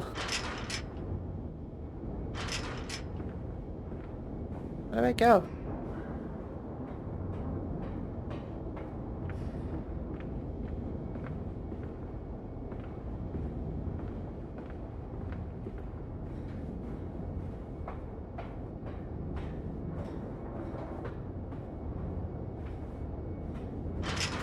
Where's locked? Where do I go? Just running around in like an L shape right now, pretty much.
No idea.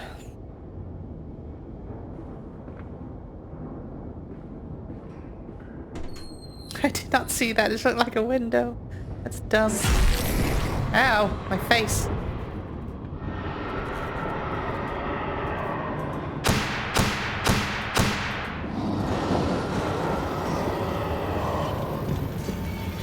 Oh dear. Big blue piggle.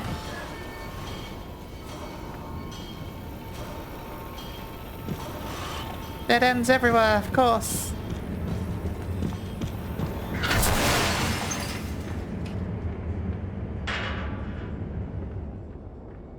The whole thing about these run and hide games. You just run into a dead end.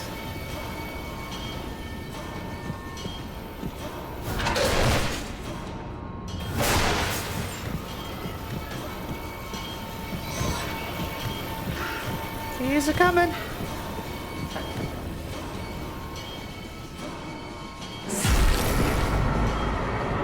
Can you not? Or was that where I needed to go? That teleported me to safety? I think it has.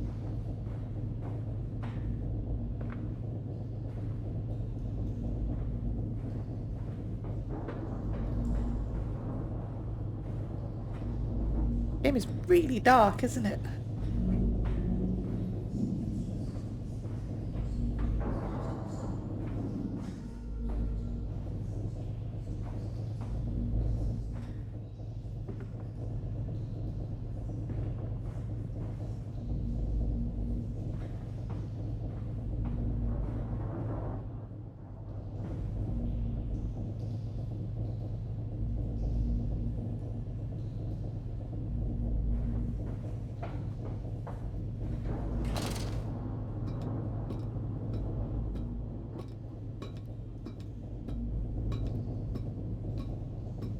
The environments are really cool though. I've really enjoyed the environments throughout this whole game.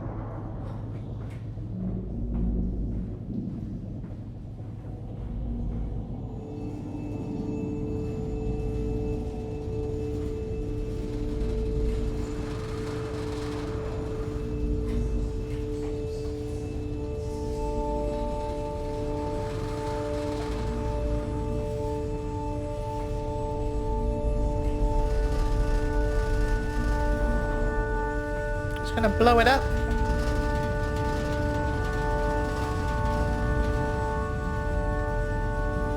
I have you now, creature. I will destroy you. Stop him! Stop him! Kill him! It is over. It is time to end this madness.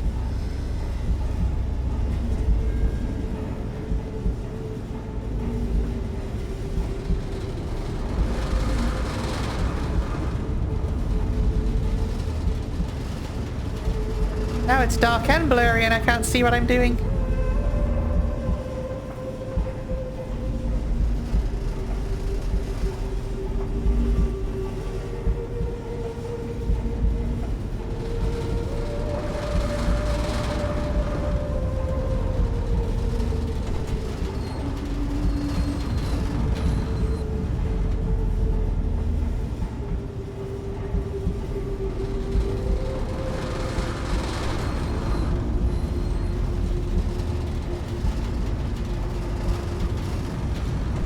I need to open these to him or something?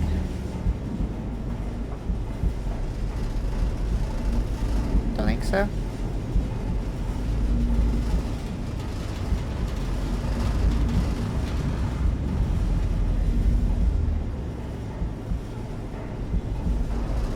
Need to go back down, maybe?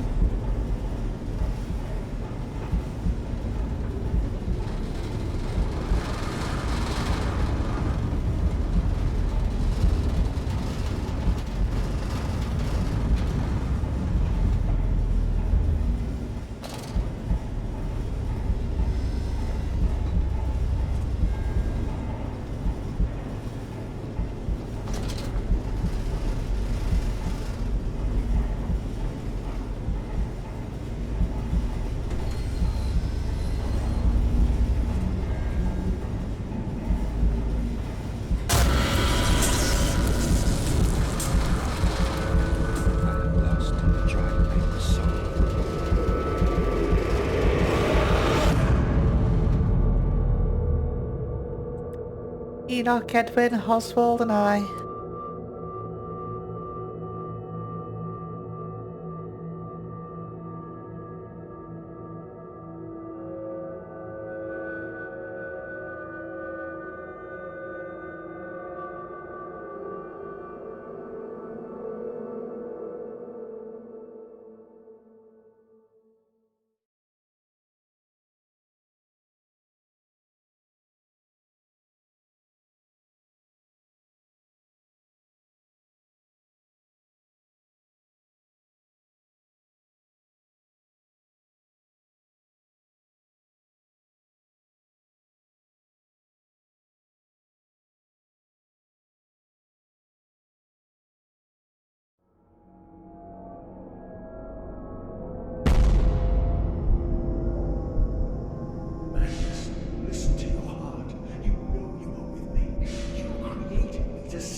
Where am I now?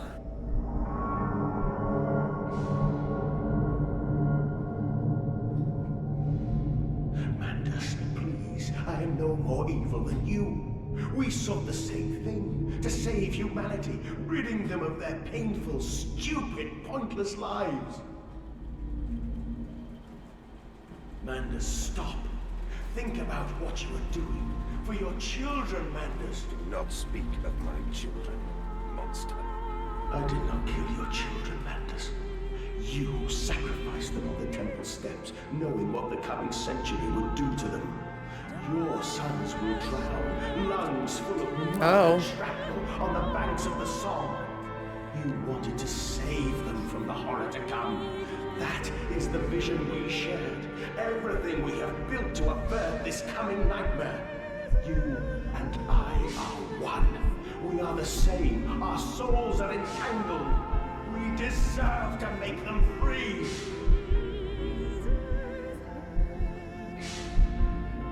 So what, did Mandus, like, see his children die in World War I? And all of the bloodshed and misery that's gonna come in the next century? Is that what this is about?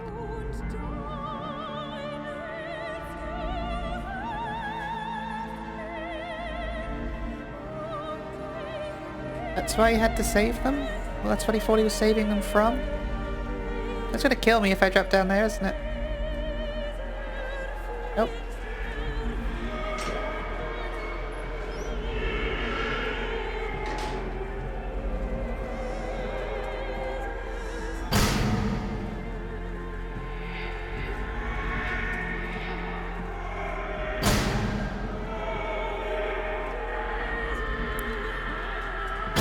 Bringing it back to that philosophy.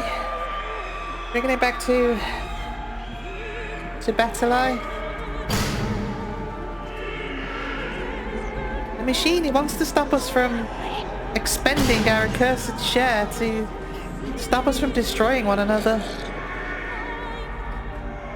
It wants to fix our ignorance. If only we understood that we could bring this about in our own way, but I guess it's just not in our nature to save ourselves. Not if you buy into this philosophy anyway. We're destined for this waste.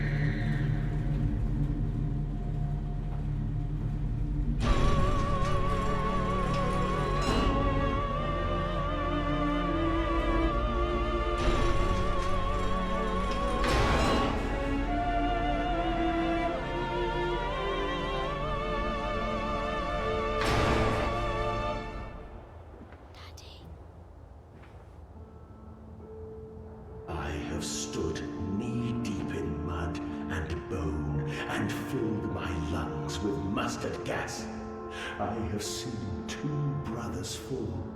I have lain with holy wars and copulated with the autumnal fallout. I have dug trenches for the refugees. I have murdered dissidents where the ground never thaws and starved the masses into faith. A child's shadow burnt into the brickwork. A house of skulls in the jungle. The innocent Mandus trod and bled and gassed and starved and beaten and murdered and enslaved. This is your coming century. They will eat the Mandus. They will make pigs of you all, and they will bury their snouts into your ribs, and they will eat your hearts. Holy fuck! That gave me goosebumps. What a reading. Oh man, what a perfect reading that guy just gave. And this soundtrack.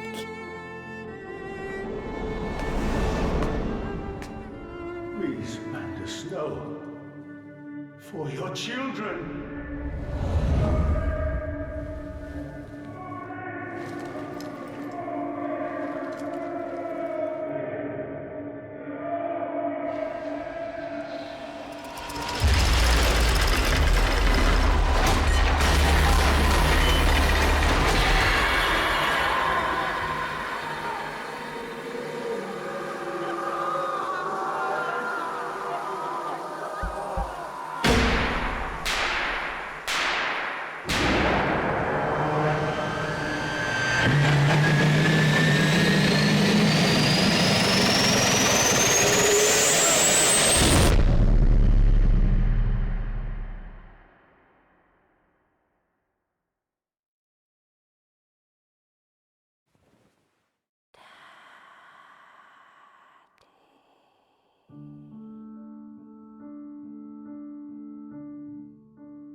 I lay there and watched the god I had created die.